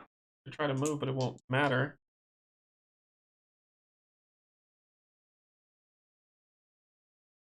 Won't matter. This dude. Let's see if you can kill her. Step up. Let's do the plus. We're gonna go down to 1 so we can make it a plus 10 on this roll. 96. And the damage is 1, 2, plus 2, 3. I would have taken 1 because of that, and then 1 for hitting for every 3 damage hit. So it would kill her. She would die. I'm down to 2 health. Hit 4. Then I will roll to see if I find... Oh, not yet. Not yet. I gotta clear it before I roll for loot. That ends my turn. 1 witch. Which? Here we go. 39. That is exactly what she needed to hit me. But I get... No. That's exactly what she needed to hit me. 39. And she rolled a 9. Fetid Blight. Disturbing energy emanates from the hag, causing 1d6 damage. Please roll a 1. Nope, I'm dead. So we're going to flip me over to my ghost form. And now I get to do ghost stuff. So I'm not sickened because I'm a ghost. Right? And that ends the hag's turn. Round 1, 2, 3, 4, 5. As a ghost, roll an attack against the foe. It does not damage, but kills it on a natural 95 or more. But it costs me... I have 10 ghost points. It would cost me 3 ghost points to do that. Reload. Immediately restore all ammo to an ally's ranged weapon. Charm Death. Make one undead foe immediately attack another enemy within their range. They're not undead. Damage a foe for 2 Vita. I could just do that where I don't have to roll and I hit you for 2. Or I could spend 3 and hope to gravy that I roll a 95 or more to just out and out kill you.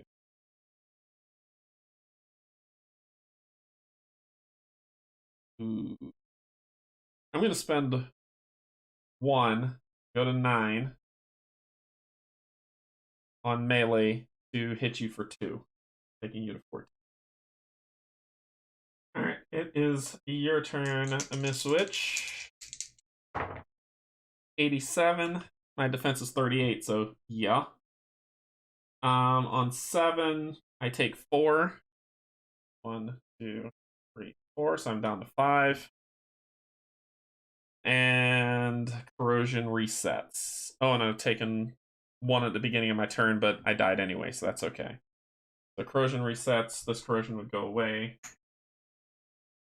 as I had taken my last 1 down. Okay. Round 1, 2, 3, 4, 5. Characters hitting the hag lose 1 for every 3 damage they do, so let's see what I do. I'm going to spend this last one to make it a +5. 57 plus 5 plus 4 plus 9 total, which is enough to hit. Just give me a 4, please. Nope, that's a 1. 1, 2, plus 2, 4. That would have knocked you down to 10. You know what happens when I hit the witch? Characters hitting the hag in melee lose 1 Vita for every 3 damage caused. Pop. Flip.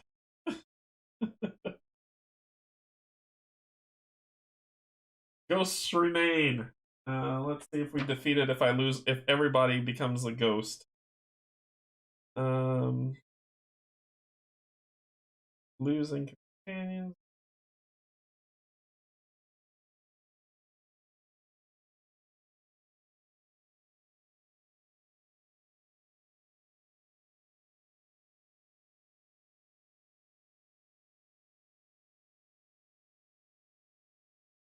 Alright.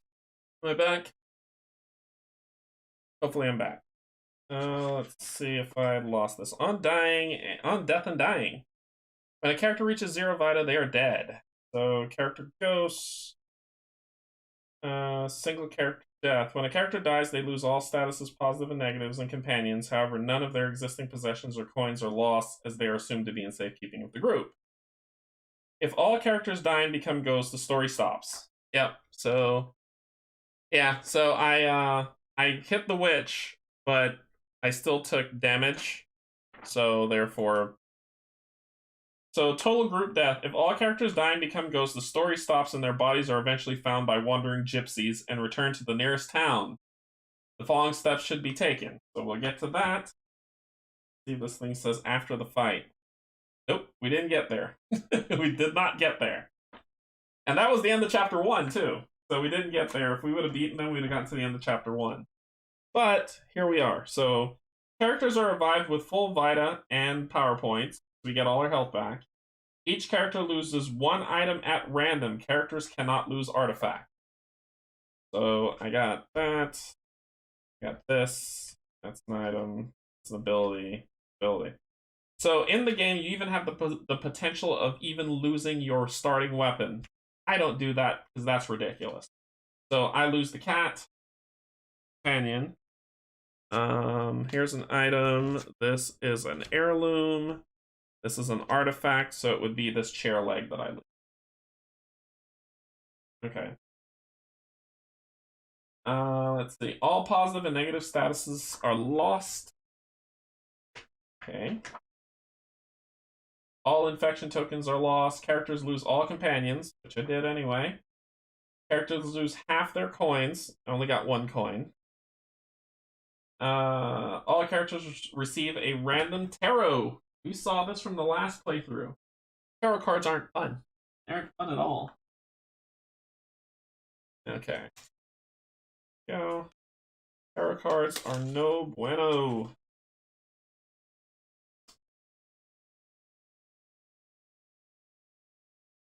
You get the Fool. Pass nerve 8 at the start of each chapter, become deranged. And you get Wheel of Fortune. Each ability costs 1 extra power point to use. All boons are lost. Character 1 becomes the leader, and then we start off in the closest town. Yep. Playing 2 characters is basically a hard mode. It's hard to survive the start, but once you get going and upgrade, you can do well. The sweet spot is 4 players. I still like trying with 2, though. I can't control 4. I tried to do 3 and things it started dragging for me. So 2 seems to be what works for me, but you're right. It is a little bit more difficult. You're absolutely right. But hopefully we can do better. Skipping out on the first fight really helped. If I was able to skip out on the second one, that'd have been even cooler. But we basically died. Death. Basically died, and where do you start over?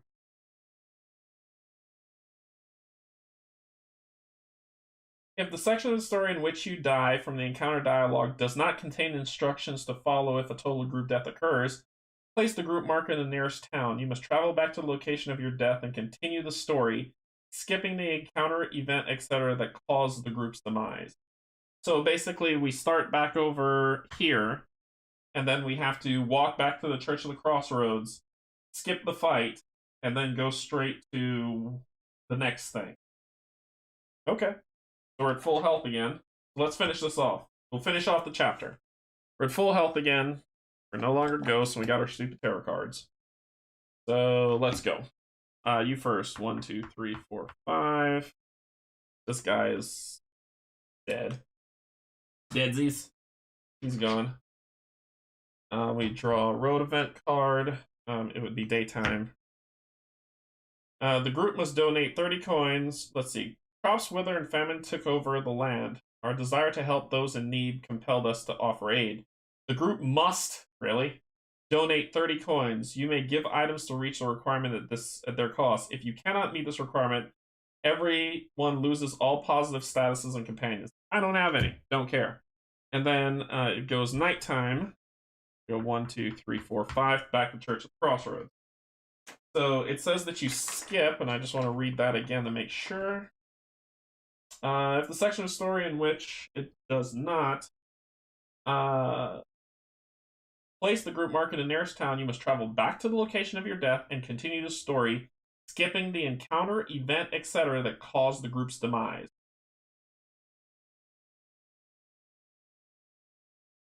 Yep. Okay.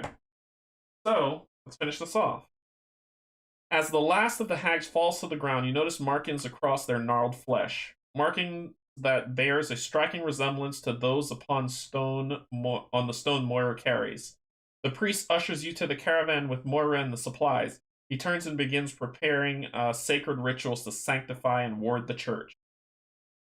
So, our next one, we start off at the Church of the Crossroads, and we have to travel to the Tower of the Alchemist, right here. Because of the caravan, you're using stride +1 for the group until you reach the tower, and that's the end of chapter 1 of Dark Tales. So then there's chapter 2 that you go through, and after chapter 2, you get on the story 2 and keep moving until you get through the whole thing. But that is that. Controlling more than 2 is tough, Jason. It really is. I was forgetting things that were simple, like I was fighting the witches. I had a +5, so I had +10 might that I could have been putting against stuff, but I kept rolling horrible with her. With him, you know, it was like, with 2, it was struggling to keep up anyway, but I was able to slowly do it. Alright, that's where we left off. That's where we are with it. You got to see Folklore Dark Tales start off. As you can see, a lot of it is RPG open world road events. If I went off-road, it would have been off-road events. We got a rumor that we're still going to hang on to and deal with. Once we finish the story, I'm going rumor heavy until I level up. And then I will continue the story. But yeah, I'm going to play more of this. It's just more getting through all this stuff. So, but that's what we got.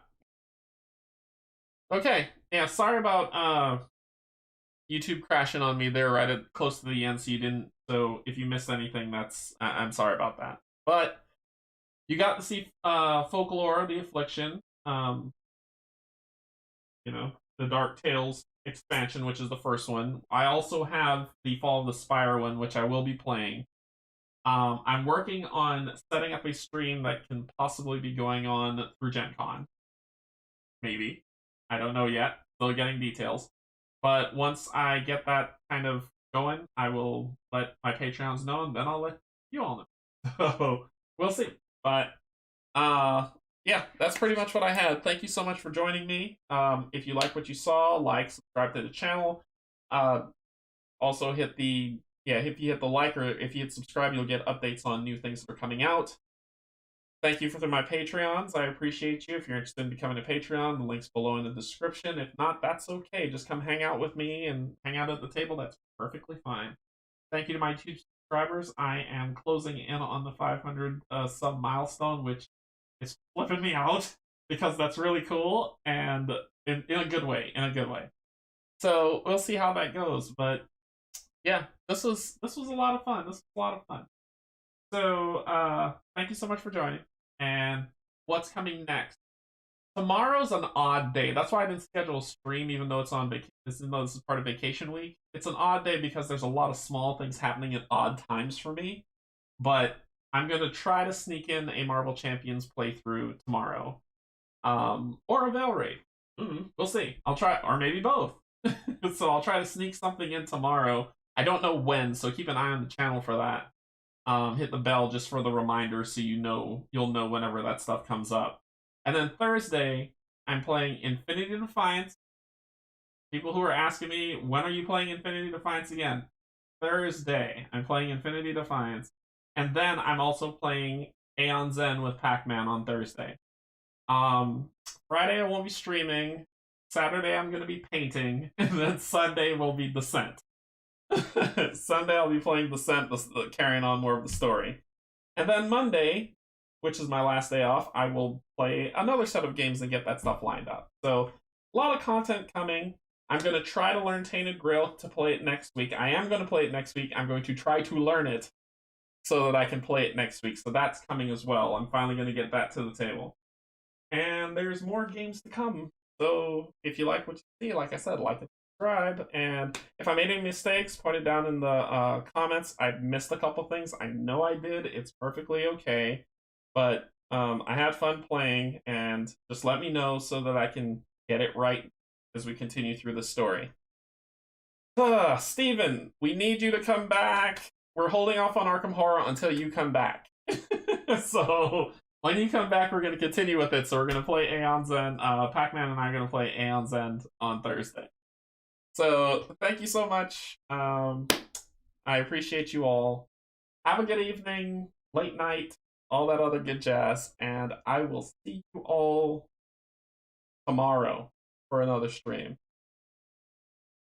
And I will see you all for another stream tomorrow. So insert comment here. See you all later. Bye.